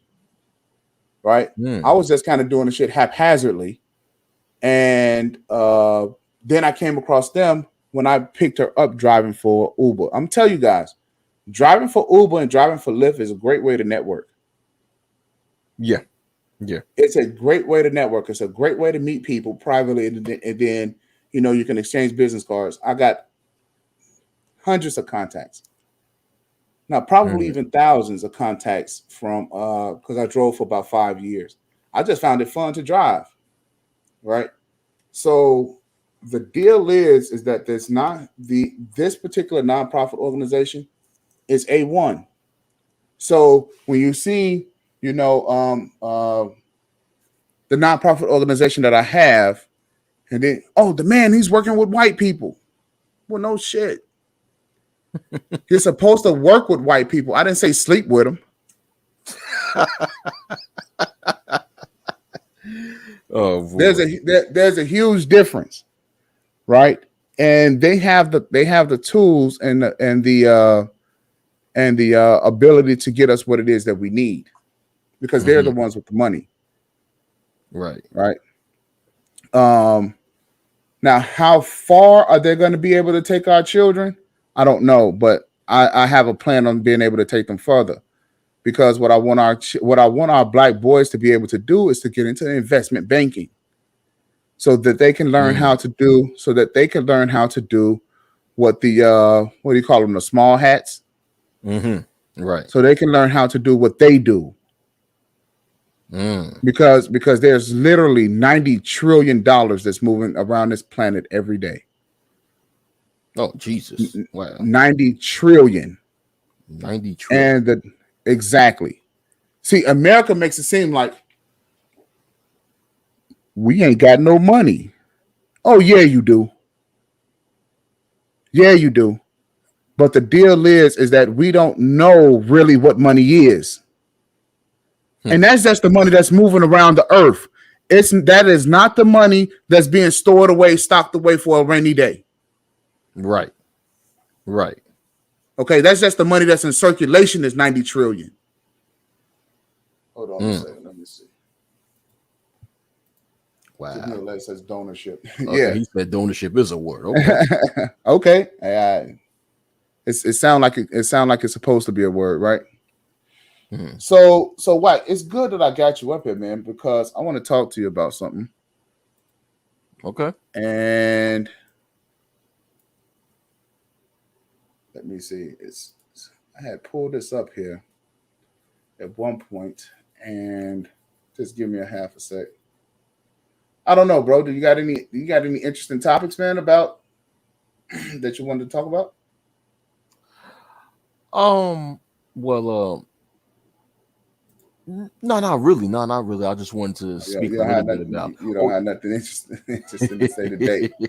but you said you had something to tell me. But uh, Okay, but I mean I do. I was just waiting so I could pull this up. So I just wanted to give you the floor back.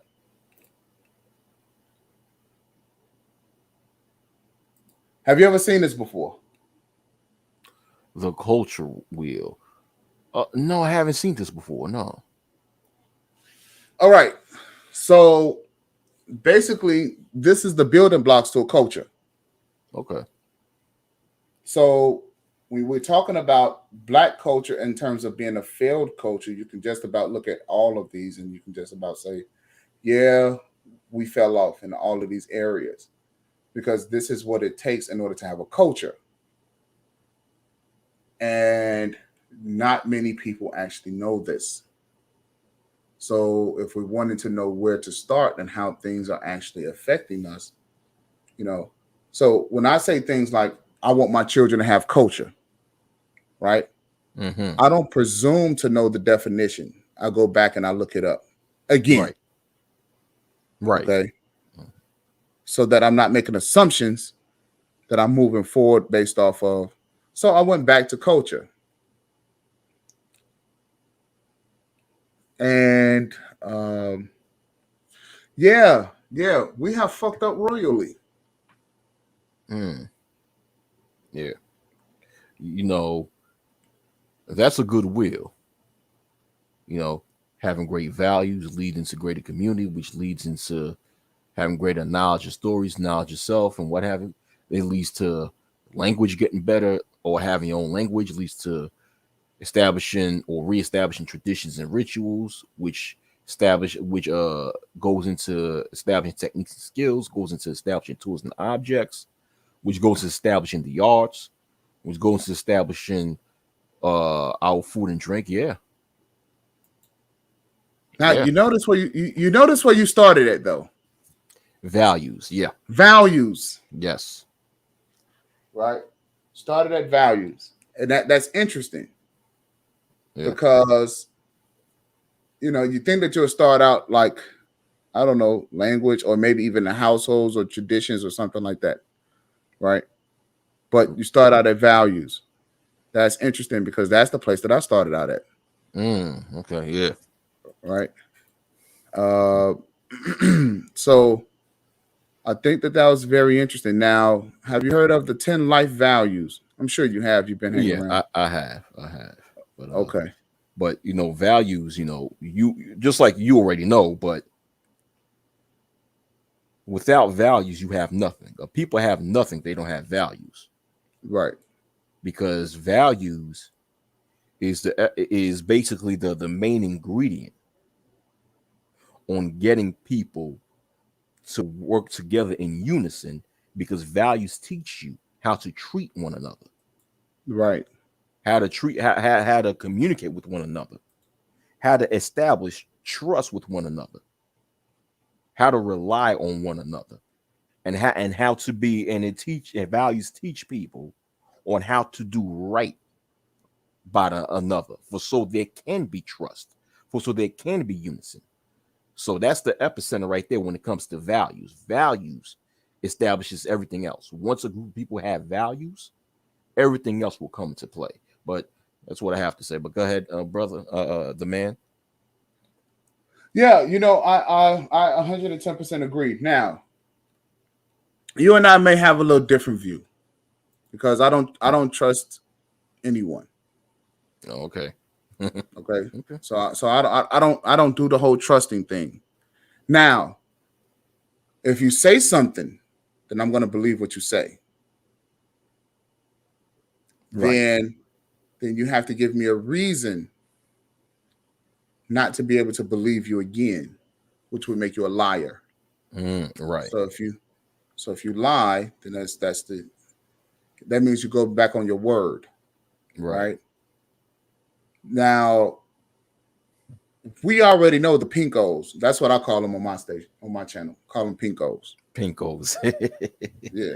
Mm, So the pinkos, we know that they're good for going back on their word, yeah. right?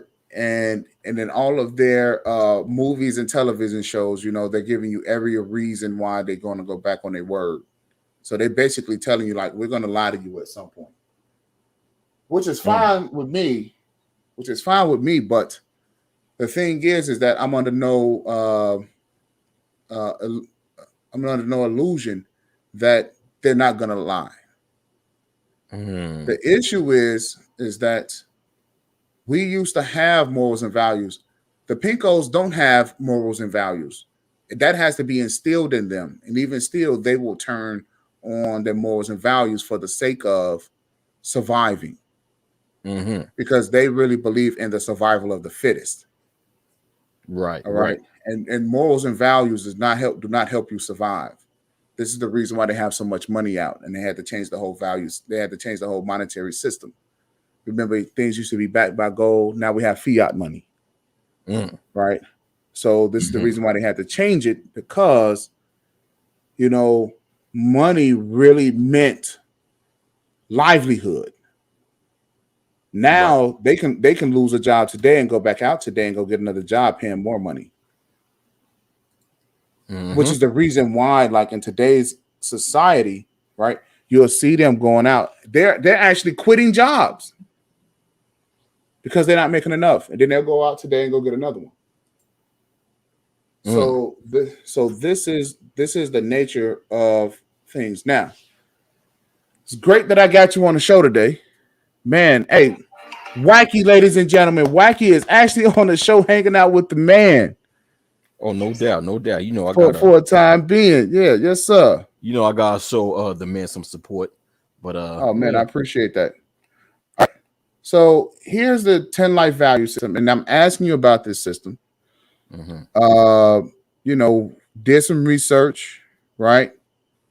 And Mm-hmm. it's talking about spiritual value, health value, family value, appearance, Mm-hmm. right?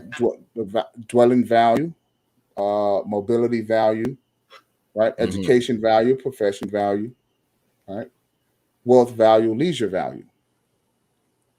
Now, what do you think about this value system as a whole, or do you think it's missing something? What do you think? The 10 life values. I mean, I think that 10 life values. I think it's a good thing. I'm not. I don't see anything about it that I'm against. I don't see. It doesn't go against. I mean, it doesn't talk about something that I go against. Okay. So the 10 life value systems, I don't see anything wrong with it. So I don't. See, because I didn't grow up with a value system, Okay. right? I didn't grow up with a value system. It's like, look, you're either gonna do right or you're gonna do wrong. Okay. Okay. And if you do right, well, you're gonna reap what you sow, right? And I mean, I got the fear of God put in me early, right? Right. So if you do good, 30, 60, 100 fold, right? If you do bad, the same thing's gonna happen, right? And Mm, so in my mind, I'm like, oh, if I do bad, it's gonna come back 30 times, 100 times greater, mm-hmm. right? Do I want to deal with that, Mm. right? But that's a So value system all in itself. That's a certain value system all in itself. If you think about it, right. you know. So my deal was that's how I went about dealing with life. Okay. Okay. Um, but I wanted to give my son a little bit more. I wanted to give my children a little bit more. Mm-hmm. Okay. Something that's definite, something Mm-hmm. that's more, tangible. You can break it down. You can see it every day. Mm-hmm. Right. And if you have anything else that's out there, Oh let's no, see. I'm interested to know what your take with the 10 life value systems. Do you think there's a discrepancy within that, or Well, I don't. Mhm. But I have. This is the first. This is the first value system that I've seen that could be put out, and you can say, well, here is the actual values, Mhm. right? So where we start at, can we start with these 10 life values and really make it into something? Mhm. Right. Right. Right? Mm. Can we take this and try to perfect this? Can we take this? Because what can we pass down to our children Mm. Mm. so that they can say, listen, we start here with this, right? Because obviously, yes, we're going to be going into in terms of the value system in and of itself, right? So let's say when we start out with wealth, right? Okay, so this value defines the accumulation of what you need and your family considered valuable, right? It includes monetary value, resources, and personal treasure.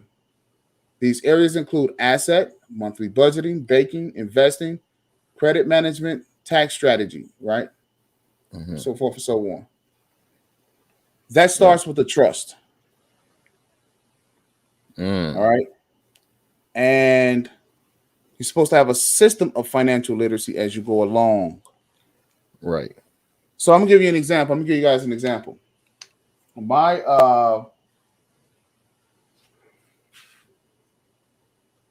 wife and I, we had it Mhm. set up to where on our kitchen counter there was a cash register, right? Mhm. And the cash register is there for my son. Cash register is going to be there for my daughter. So what Okay. they had to do was they got a certain amount of money for doing certain things. Now this is fake money, by the way, Mhm. and they had on the board how much breakfast costs, how much lunch costs, how much dinner costs, and the snacks in between, Mm. right? And he literally had to pay for his food at the like at the lunch counter because see we Mhm. we are homeschooling, so he had Okay. to pay for his own food, right, based off of what he's seen up on the chart that was on the board. Mm. Mm. Okay. All right, so that he learned the value of money. That I need to have money in order to eat. Mhm. Okay. Right, I need to be able to count out what it is that I need, adding and subtracting. So this is the reason why I'm going to class to learn how to add and subtract, because if I don't add and subtract right, I won't be able to eat for the day. Right. Right. So we made it tangible for him. So Mm. as he goes along, and hopefully he will surpass his old man in terms of finance, right? Mm. Hopefully my daughter does as well. Why? Because there's literally thousands of different types of trust that you can use in order to make a boatload of cash, because that's how money is actually moved about throughout the planet. Right. All right. So with that, the value system in terms of, you know, wealth, but my wife didn't know anything about a trust. I didn't know. Listen, I literally lost, man, probably about 600 grand that I was making a year in real estate during the housing Damn. crisis. Yeah, I lost a lot of money. Shit. Right. Yeah, I literally lost millions of dollars in property. Right. So I had to figure out what was the problem. Why did I lose it? Why did I lose it and other people were able to keep theirs? Mm. Right? What did I do wrong? Did So I did had you? Oh, let me cut in. I'm sorry to say. Did you literally lose the property, or did your properties depreciate in value? no, I lost properties. Oh wow. Okay. Okay. Oh yeah, yeah. Okay. Because now, so here's the deal with me and my real estate deal. These were Mhm. properties that I had just gained the Oh. prior year or so, Mm-hmm. right? Because I had just moved down to Dallas, in like '06, Okay. right? '07, I caught up with some family members and I was working some bullshit over at DHL, right? And that taught me how to get around Dallas, delivering packages and shit, taught me how to get around Dallas. Right. Okay. Then in 2000, at the end of 2007, 2008 is when I started really buying properties. Okay. Then 2009, 2010 hit, boom, everything fell out of my lap. And I was making damn good money. The money was right. Okay, because I had just went from being a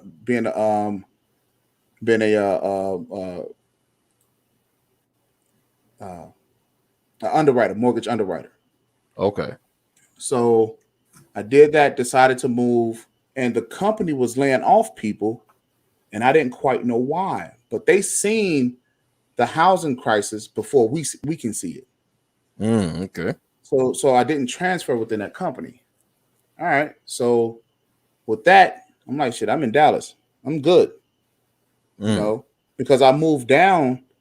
When I moved down here, I moved down with a lot of money in my pocket just from being a mortgage underwriter, because that's all I did all day. Listen, what I'm telling you guys, when you don't let pussy get in the way, pussy will always be there. Yep. I was working as a mortgage underwriter. I would start work at 6 o'clock in the morning and didn't get off till 9 o'clock at night. And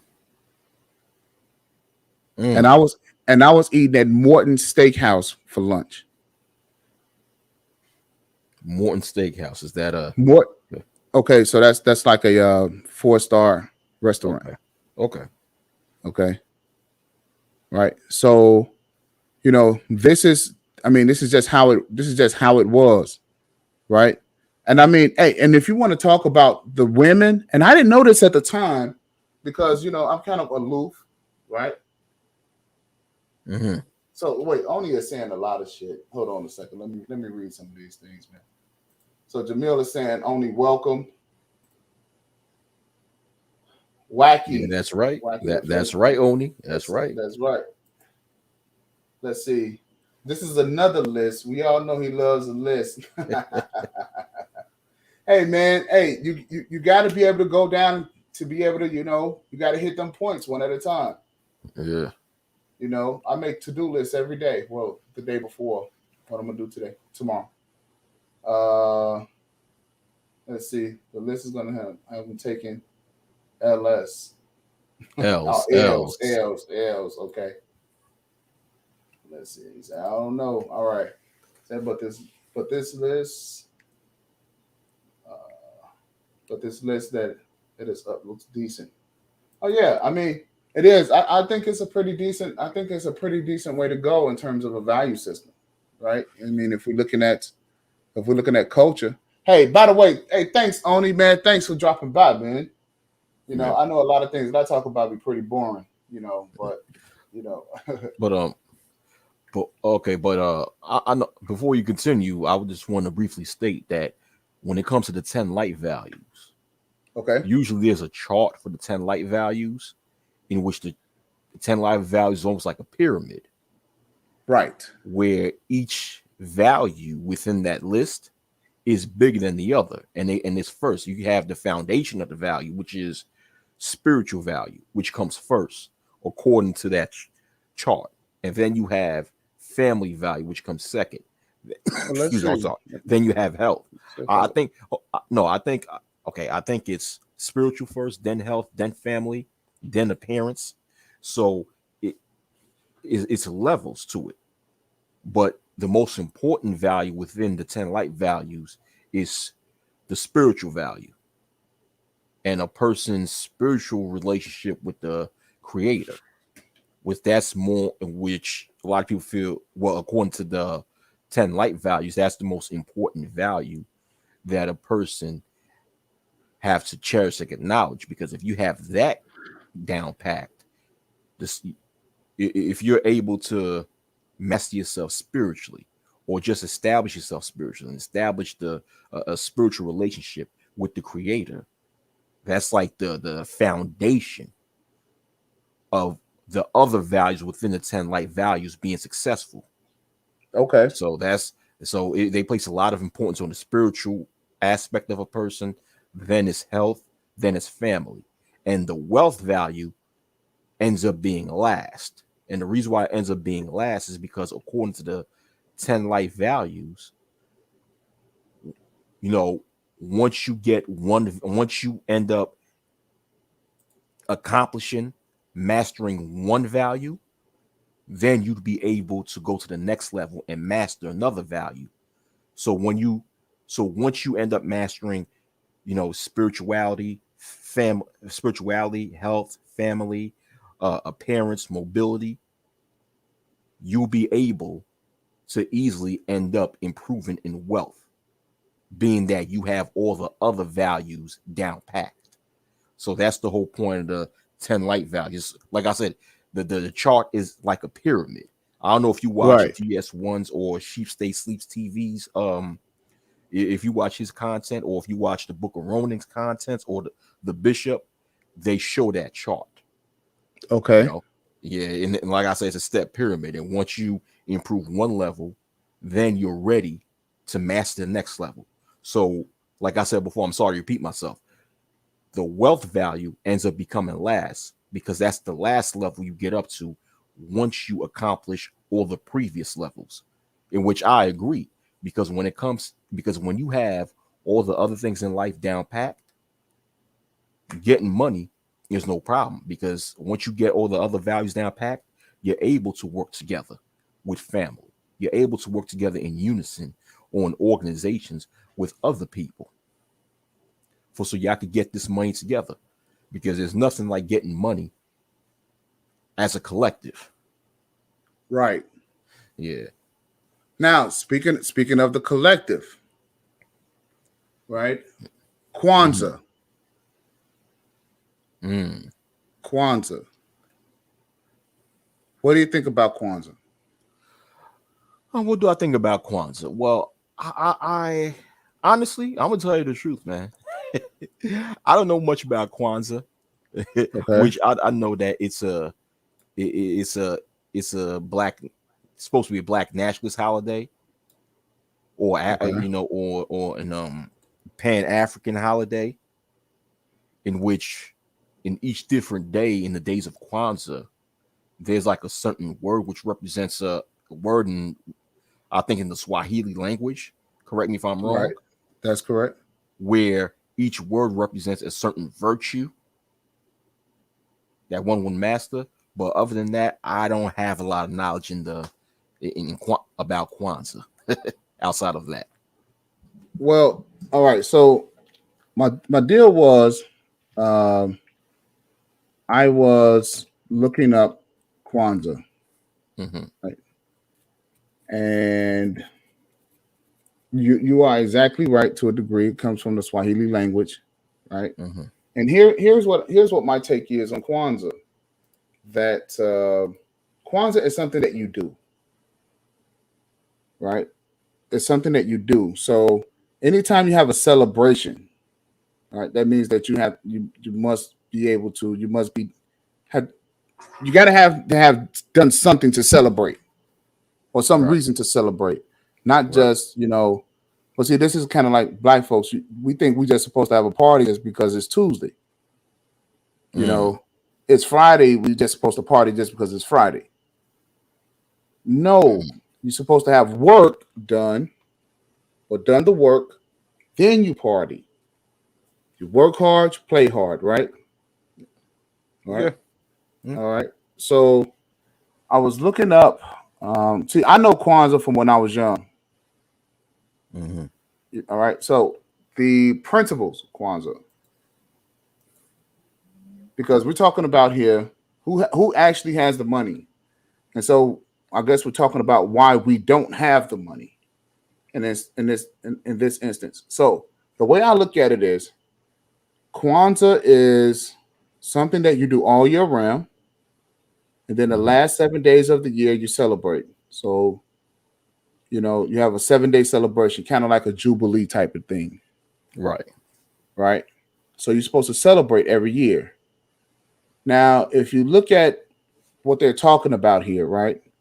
I know the Swahili words. Everyone can speak Swahili. I'm learning how to speak Swahili, right? If I could learn how to speak the language of the Pinkos, you best believe I could learn how to speak some language that of some people that look like me, right? So unity, right? So if you think of unity, something that we lack in the community, and so you know, to strive and maintain unity in the family, community, nation, and the race. Mm. All right, which leads us back to greater community. Mm-hmm. So if you do that all year long, it's something worth celebrating, especially black folks. Black folks, we need to celebrate, you know, doing good shit. It seems like when we celebrate things, it's all about it being bad. Mm-hmm. Now, I want to say something here real quick. You think about how black people choose to celebrate. When you have a birthday celebration, what do you eat? Cake, right? Right. That's just bad for you. Mm-hmm. Right. It's Friday. You just got off of work. You want to celebrate. What do? Go to the club and drink, right? Mm-hmm. Bad for you. Mm-hmm. But these are things that black people have been taught historically to take on, and we don't know how to fucking deal with it. Mm. See, we've been taught to celebrate by doing bad things. Remember when I tell black folks, yo, white, we are literally following the wrong people. Mm. Right. So, Jamil, you are exactly right. They haven't made it an official holiday yet. And the reason why is because this is something that we do. But let's move on to the next one. Self-determination. To define and name ourselves. So the last name that black people that we given to ourselves was black. Mm-hmm. Every other name has been given to us by, you know, I guess by way of Jesse Jackson and the goddamn U.S. government. Right. Right. Right. Afro American. African American. Right. Yeah. Right. Okay. But I As think. Oh, but correct me. I go think ahead. that the ancient Greeks were the first ones in history to call us black. Where they used the word moros. Correct me if I'm wrong, because moros literally means black in the ancient Greek. Yeah. So here's how I look at it, White. Mm-hmm. Because white folks are goddamn liars. The Pinkos are liars. All right. So about the history, it's a possibility. You know, I mean, I kind of work off statistics and probability, right? Mm-hmm. How probable it is to be right versus wrong. Mm-hmm. Right. History. And comes out that it's highly likely that it was wrong. But let's even say in this instance that it was right. All right. Mm-hmm. And let's say that the Greeks did, use that terminology.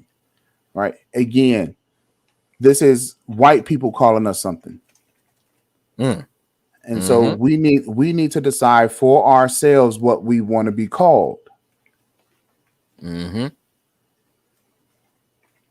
And then go with that. Mm-hmm. So if we want to be called Pinkos, no, I'm just joking. All right. So the next one is self-determination. Yeah, to define ourselves as well as to create and speak for ourselves. When demographics are done, that's somebody else speaking for you. Mm. They're telling you this is how many people live in your neighborhood. This is how many people. This is the jobs that they have. This is them speaking for you. You're supposed to do your own demographics. Yes. That comes along with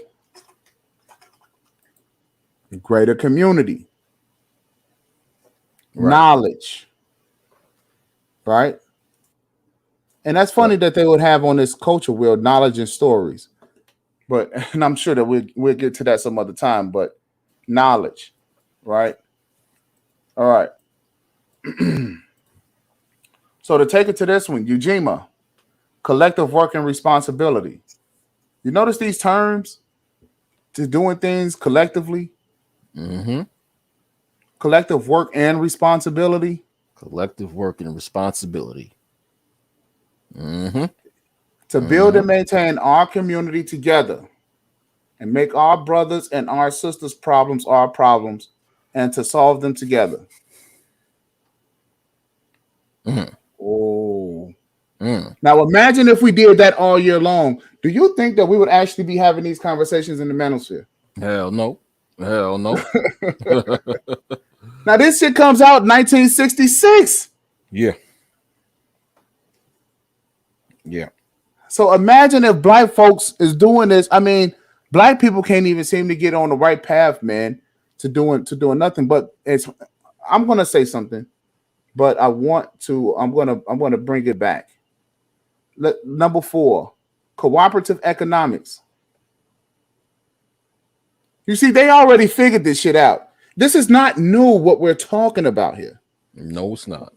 All right. What have we been talking about? Cooperative economics. Let's do some work together, right? To build and maintain our own stores, shops, and other businesses and profit from them together. Yep. Look, there's no need. There is actually no need for Dr. Claude Anderson. This came out long before Dr. Claude Anderson. And you will never hear Dr. Claude Anderson say, celebrate fucking Kwanzaa. Yeah. Do Kwanzaa. Yeah. I wouldn't say there's no need for them, but I'm just saying in the terms. Okay, go ahead. Oh, okay, I get it. If we have practiced these things every single day of our lives, we wouldn't have a need for Claude Anderson. Exactly. What you say? Or okay. I mean, in terms of what he's talking about. Right. Now, obviously, there'll be another need, and he probably would have found something else that we would have been able to, But in terms of like Powernomics and so forth and so on, if we just did this, yeah. Because if we just practice these things every single day, we'd actually be living out what Dr. Claude Anderson actually says. It says that he wouldn't even need to say that to us. You see? Yeah. So the next deal, purpose, right? To make our collective vocation the building and developing our community in order to restore people to their traditional greatness. So it's not just maintaining the community, but building and developing our community so that we can restore our people back to greatness. Right. Because our sisters have so many complaints. The black man ain't shit. Right? Well, only thing we have to do is do Kwanzaa. And then celebrate it all year. Celebrate it at the end of the year. Okay. So then you got number 6, creativity, right? To do always as much as we can and the way we can in order to leave our community more beautiful and beneficial than we inherited it. Wow.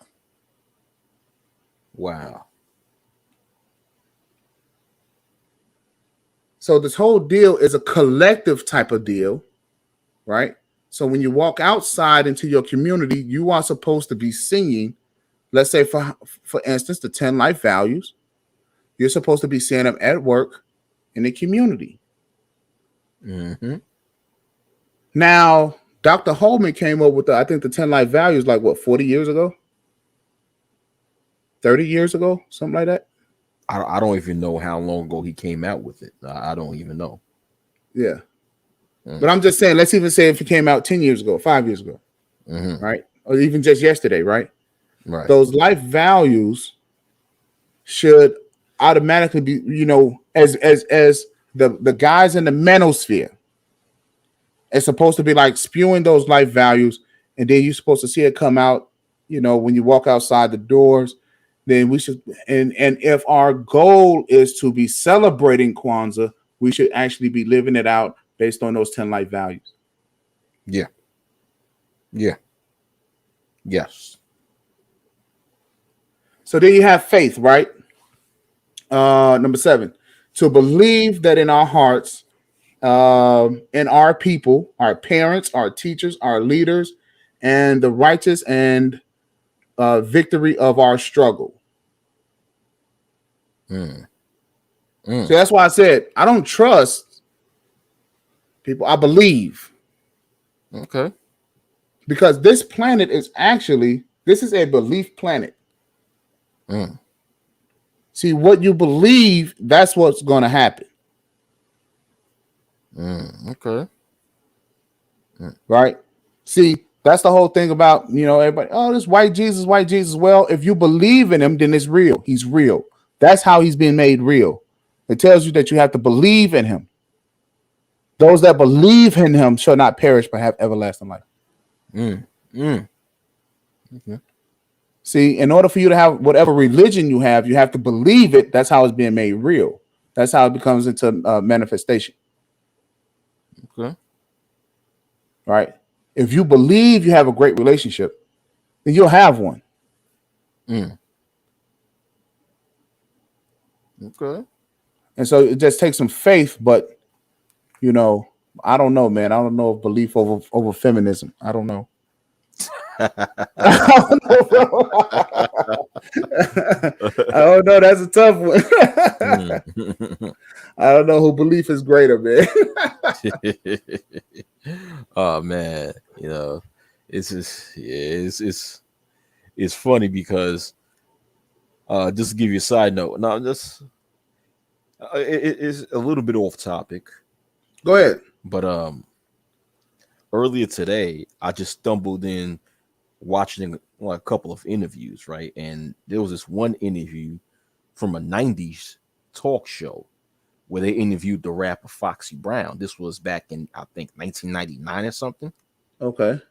And the host, which was a female, she asked Foxy Brown, "Are you a feminist?" And Foxy Brown looked at her funny. She said, "No, I am not a feminist." She was like, "Listen, I love men, so I'm not a Right. feminist." So I just found that really, funny that, you know, I'm like, damn, that back in that time frame, even though, yes, a lot of our people were programmed into the feminist thinking, but we still had enough awareness to understand the dangers if people go too deep to the left. Right. If you understand what I mean. Right. And I understand exactly what you I mean. don't think people understand that now. But that's sort of off topic. I'm sorry. No. Hey, man. Hey, that's perfect. Yeah. But Because our people do go, to the left. yeah. A lot. Yeah.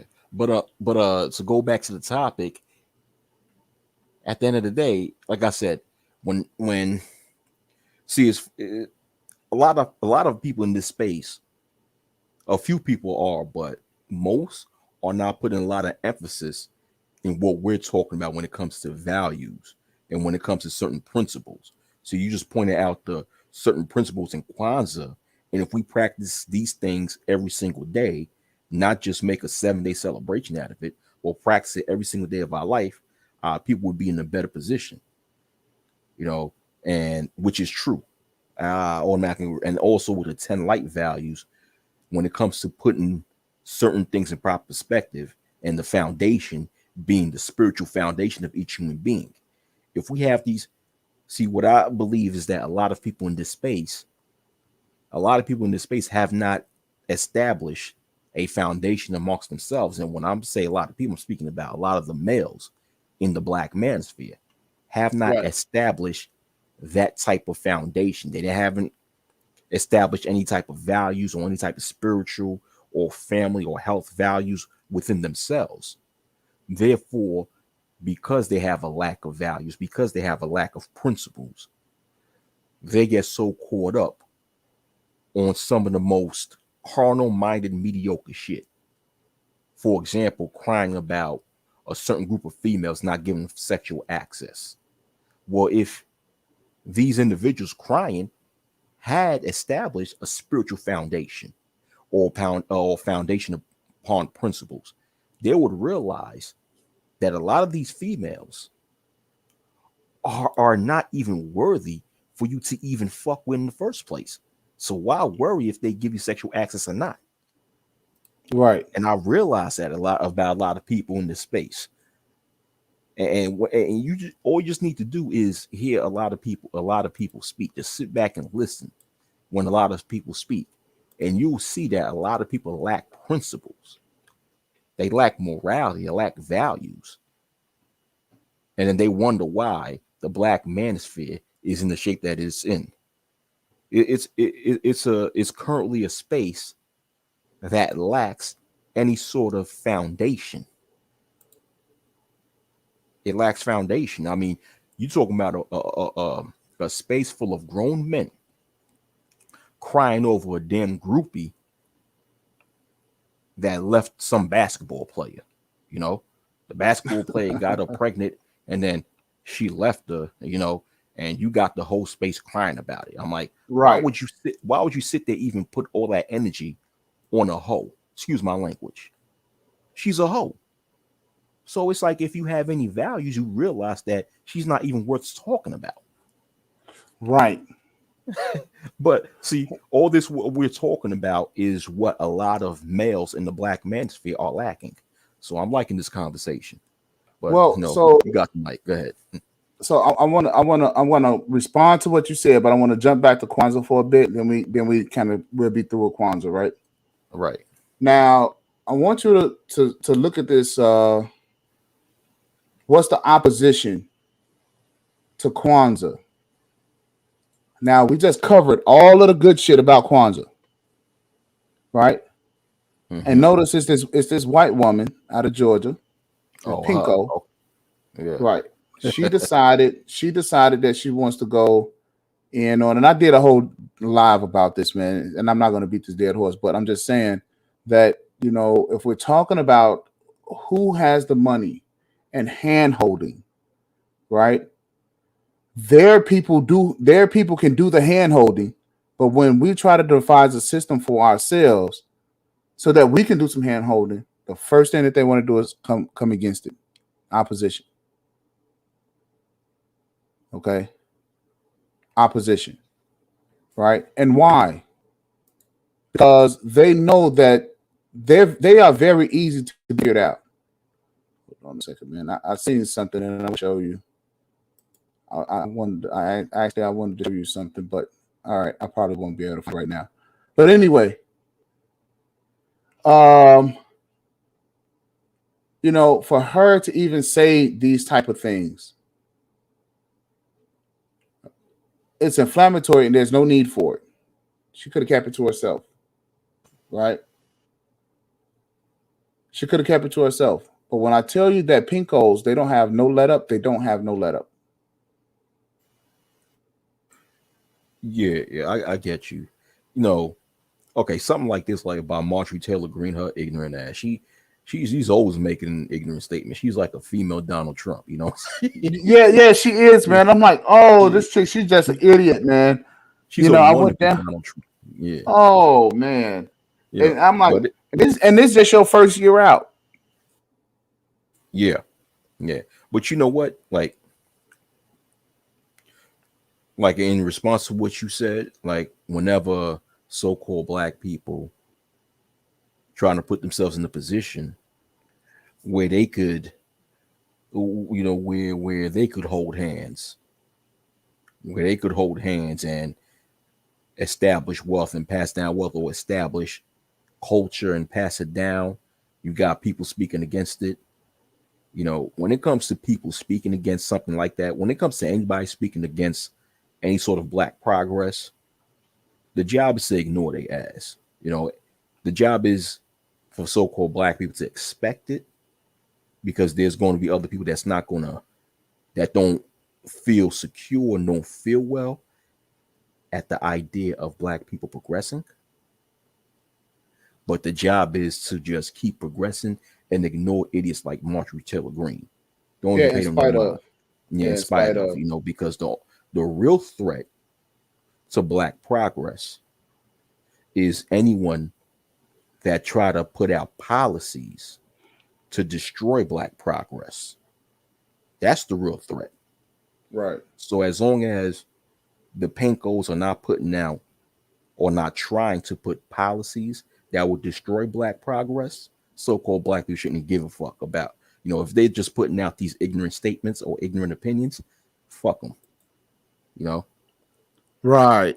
You fuck them. I'm not saying don't pay attention to it. Pay attention and be aware. Be aware, right? Because we're supposed to, at the same time, always be aware of what's going on, but don't put too much emphasis on it.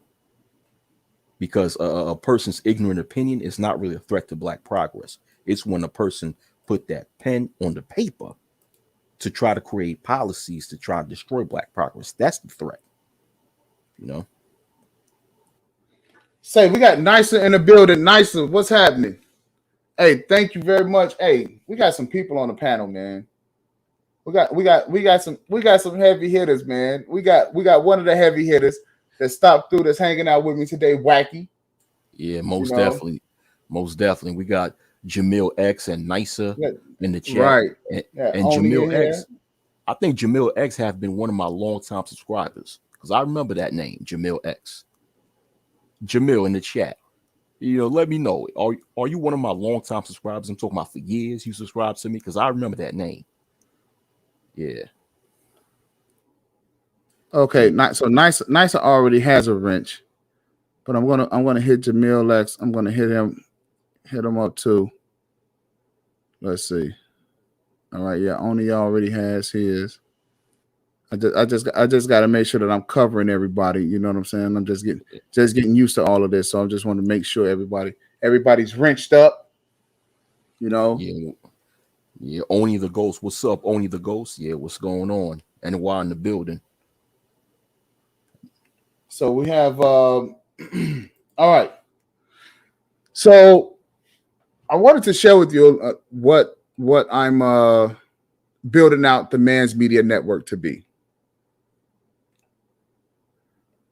In the past, we have, so about the Playboy, right? Everybody used to want to be a Playboy. But now you got, I guess with all of this war, all feminism, so forth and so on, guys forgot what it means to be a Playboy. I don't know if you can agree or disagree with that, but I believe guys kind of forgot what it means to go out here and have fun. Okay. Right? Get money, have fun. Right? Get you a lot of women, enjoy their company, have fun with women, make your money. Right? If you want to settle down, cool. If you don't, you don't. I agree with you. Except for I'll say, yeah, don't. There's nothing wrong with having yourself in the presence of women, but put yourself in the presence of the right women. Well, I agree. Well, I agree with that. I agree with that. Right. So, what our channel is after you've been red pilled. After you've been laced with game, so to speak, where do you go from here? Most guys, they stay at the house and they stay playing video games and complaining about bitches all day. Hey, you forgot. All right, get your value system. What AMS say? Be on your purpose. Right? Dress nice, look nice, smell good, look good.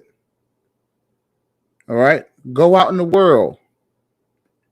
Listen, when I was making 6 figures a year. So I could dig what KS is saying about making 6 figures a year at least 5 years in a row. because when I really started making six figures, you know, it took the act of Congress. It literally took God to stop me. Did Right. because I had my real estate property management. You know, I'm in it, right? So the whole system would have to crash in order for me to stop making this money. Right. So when you hear one of my problems was I didn't develop a network of guys that I was dealing with, right? So that if I needed a safety net to pull resources together, so then we can rebuild, right? I was doing it on my own. Okay. So that was part of the problem. And then and be careful what type of families you marry into.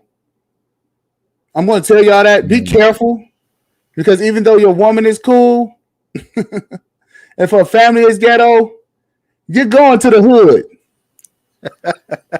You're going to be having hood conversations no matter where you are. All right.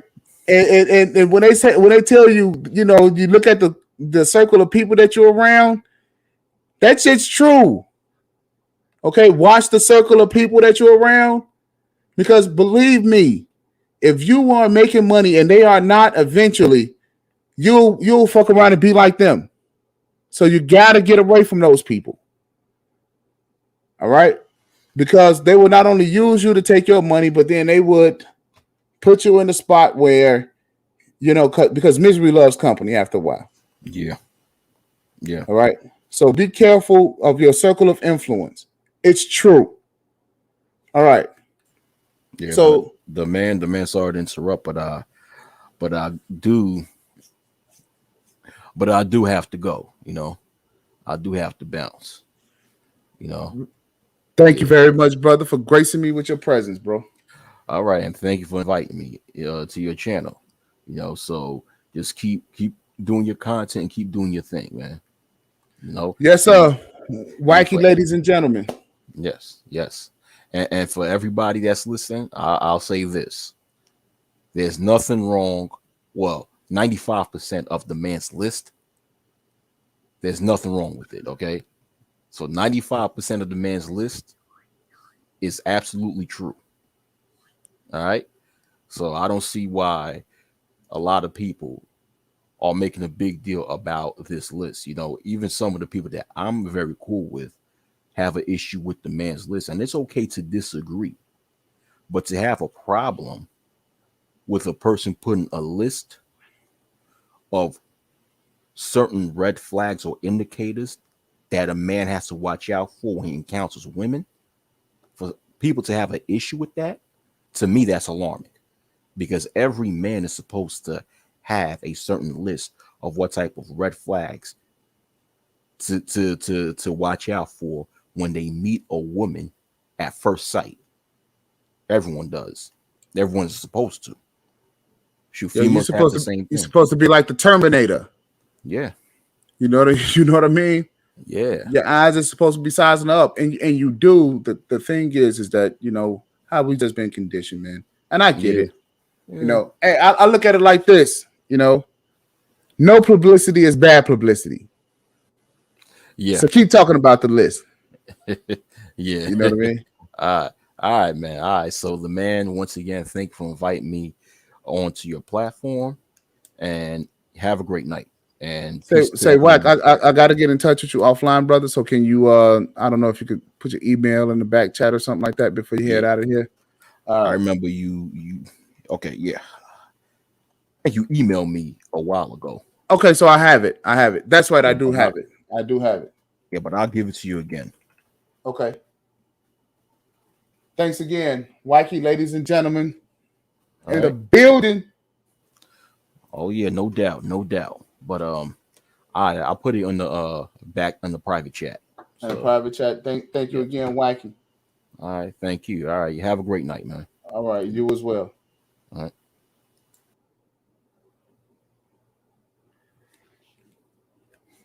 Ladies and gentlemen, one of the best on the internet, Wacky. So it's a real treat. Y'all know I kind of feel like my man, Mr. Rogers' Neighborhood.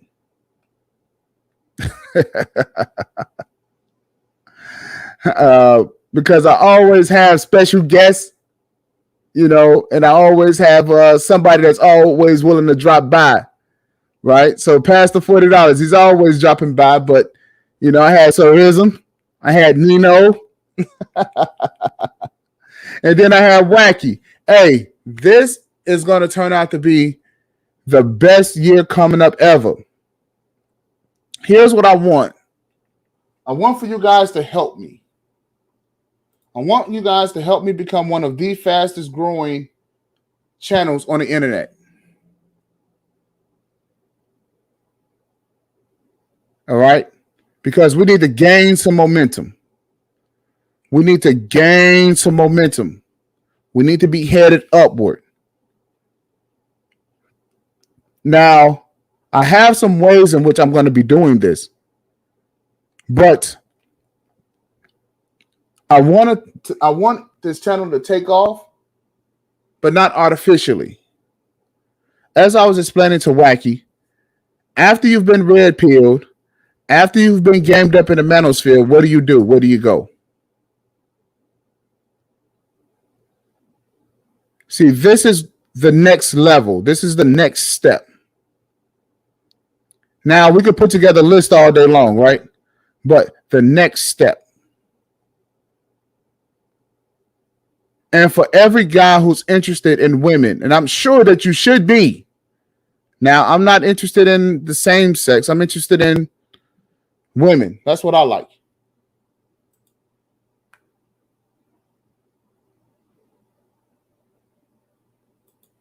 Vigata, what's up, man? How you doing? Just as Jamil says, welcome. Welcome to the show, man. So the next step is the game. So you have the game. You guys should have been around the manosphere. If you guys have been around, you already should be gamed up by now. You already should be aware of women. So you already should be red pill. What about your money? Is your money right? Okay. As a matter of fact, that'll be the topic of the next show. Is your money right?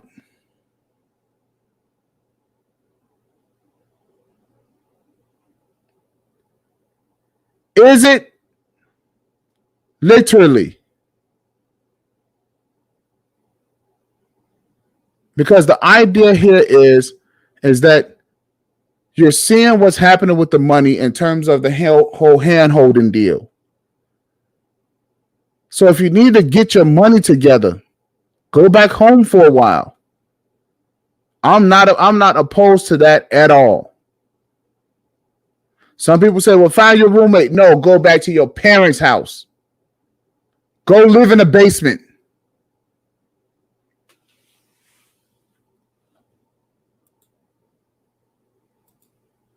You dig?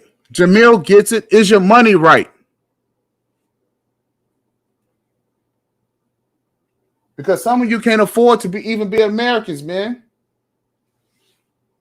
Some of you cannot afford to be Americans. Say, everybody in my chat,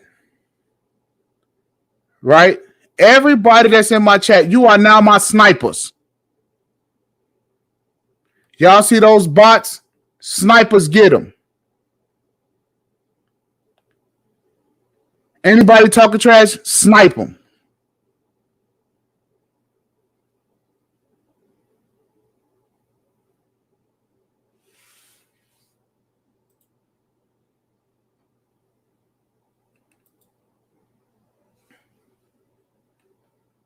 So all of my snipers, get those bots, man. Get them out of here, man.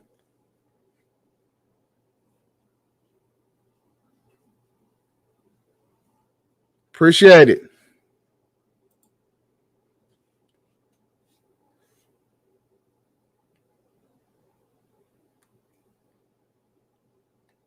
All right. So go back home. Live in the basement. Hopefully there's a room on the first or second floor for you, but even if you got to live in a basement, you got to rough it out.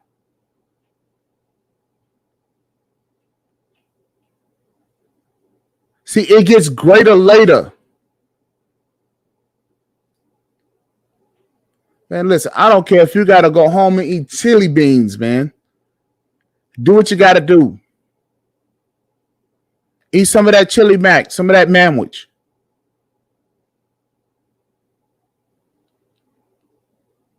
Save some money. Because the money that you could be putting in rent, look, rent is like $1,000 across the board. Rent is like $1,000 across the board. Right? So if you're paying $1,000 a month for rent, you will be saving $12,000 a year.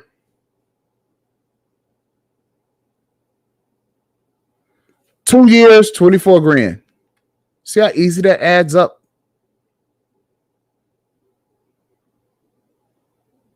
$36,000, $48,000. 4 years, you got $50,000 in your pocket. That's the minimum. That's just how much you're saving on rent. Is your money right?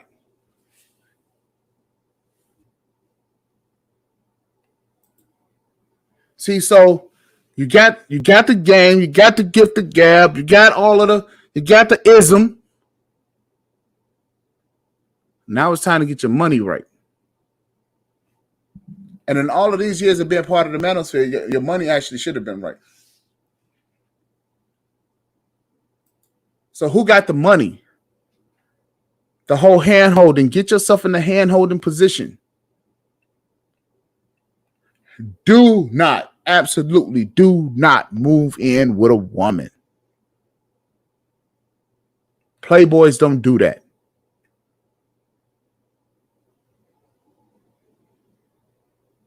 Playboys don't move in with no chick. At all. Get your money together so you can come outside in the world and you can play. That's the whole point.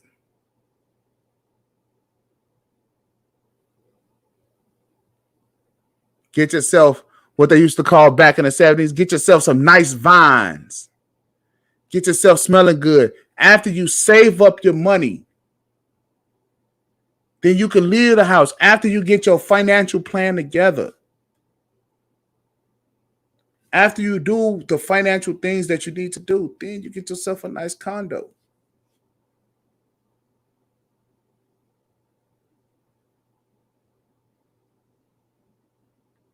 Well, you get yourself a nice house.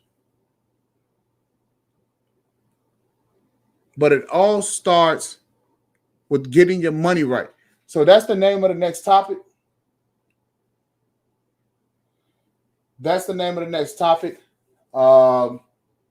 Typically, hey, thanks, Wacky Man, for showing up. 1,010%. You know.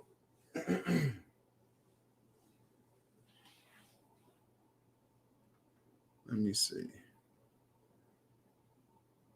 Jamil is A1. Jamil is A freaking 1.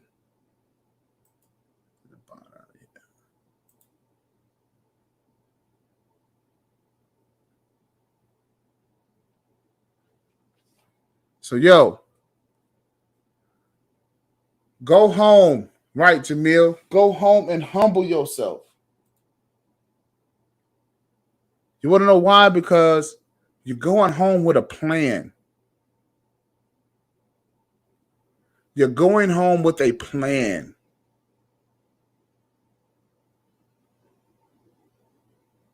Mom, Dad, I need to come back home. Is my room still here? Reminisce for a little bit. Now it's time to get back on your grind. Start talking to your parents about money. Mom, Dad, do y'all got a trust set up for me or what? What's going to happen to the house y'all pass away? You know, you may want to talk to them about that. You know, I'm not talking to you about nothing. Okay, all right. You know, I was just interested. Right?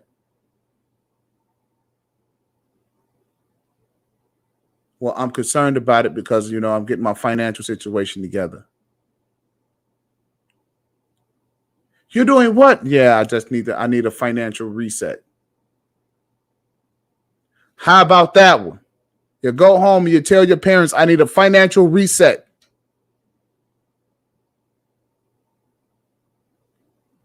You figure out your expenses.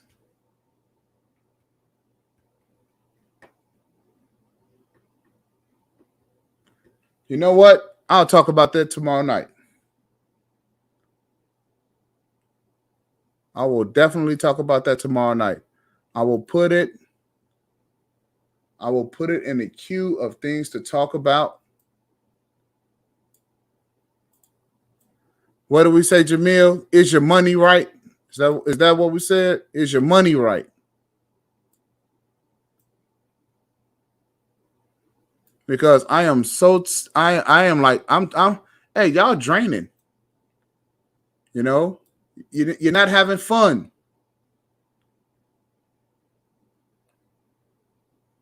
You're not having fun. You're so red pilling to where you're not having fun.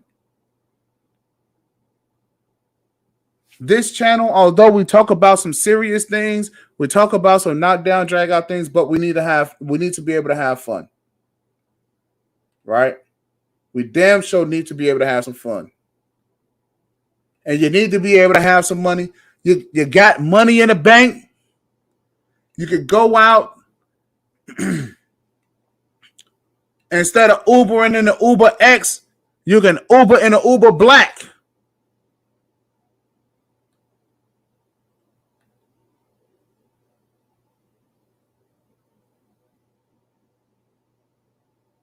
What is your portfolio looking like? So we're gonna talk some more about that too, because I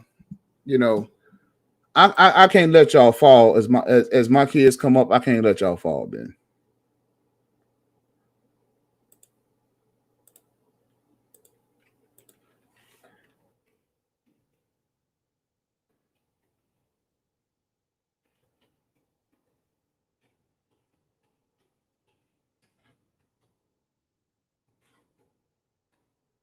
All right, so we're gonna talk about that one maybe tomorrow. So we're gonna schedule that one here for tomorrow.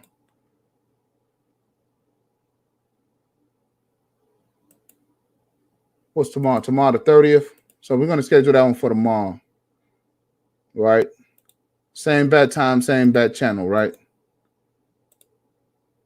Is your money right?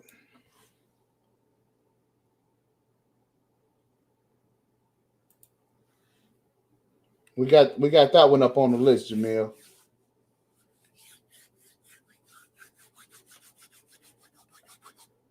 For everybody else. So who really has the money?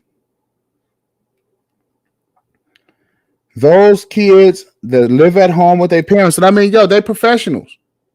They're lawyers, administrators, doctors. Well, I don't know if you look at a psychiatrist being a doctor, but hey, a lot of them still live with their parents.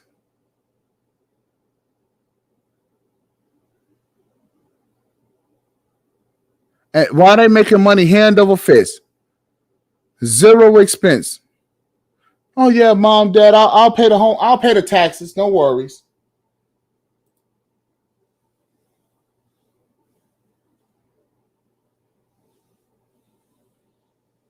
So tomorrow, that's right, because I'm about to get out of here as well. I don't like making a live.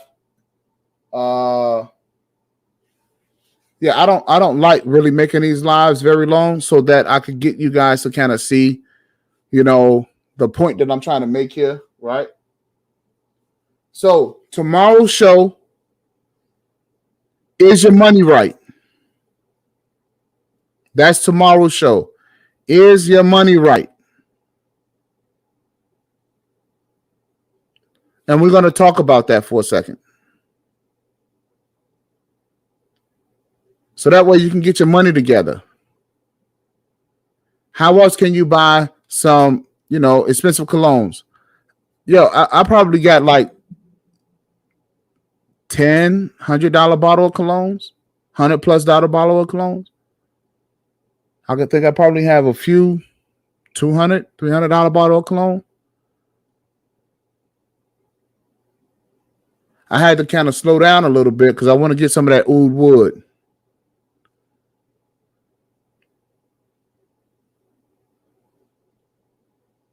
See, but I don't drive, and I'm actually going to get back into the driving, the whole driving deal. But yeah, so making sure that you got a nice, sophisticated ride. But this is only after you get your money together to a certain degree.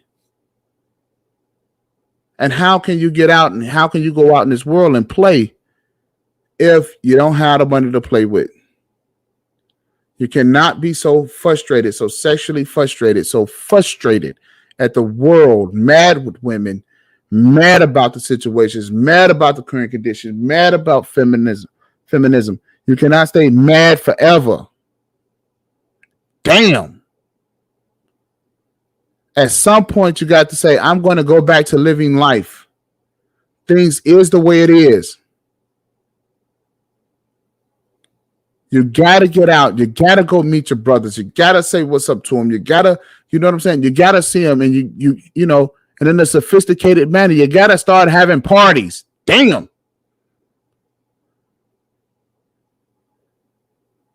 Throw some parties.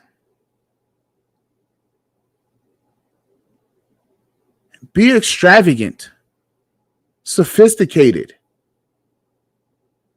I know that you guys haven't had the examples.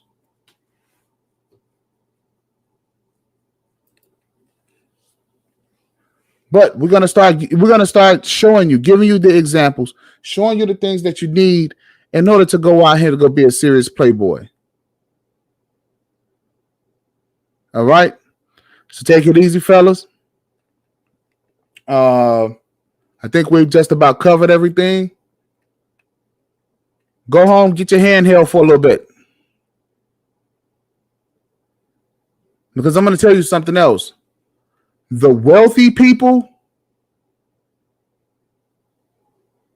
their children, they're out there spending their parents' money. The money that they earn goes to the bank. They spend their parents' money. Let that one sink in. On that note, hey, thanks y'all for coming out. God bless y'all. Good night.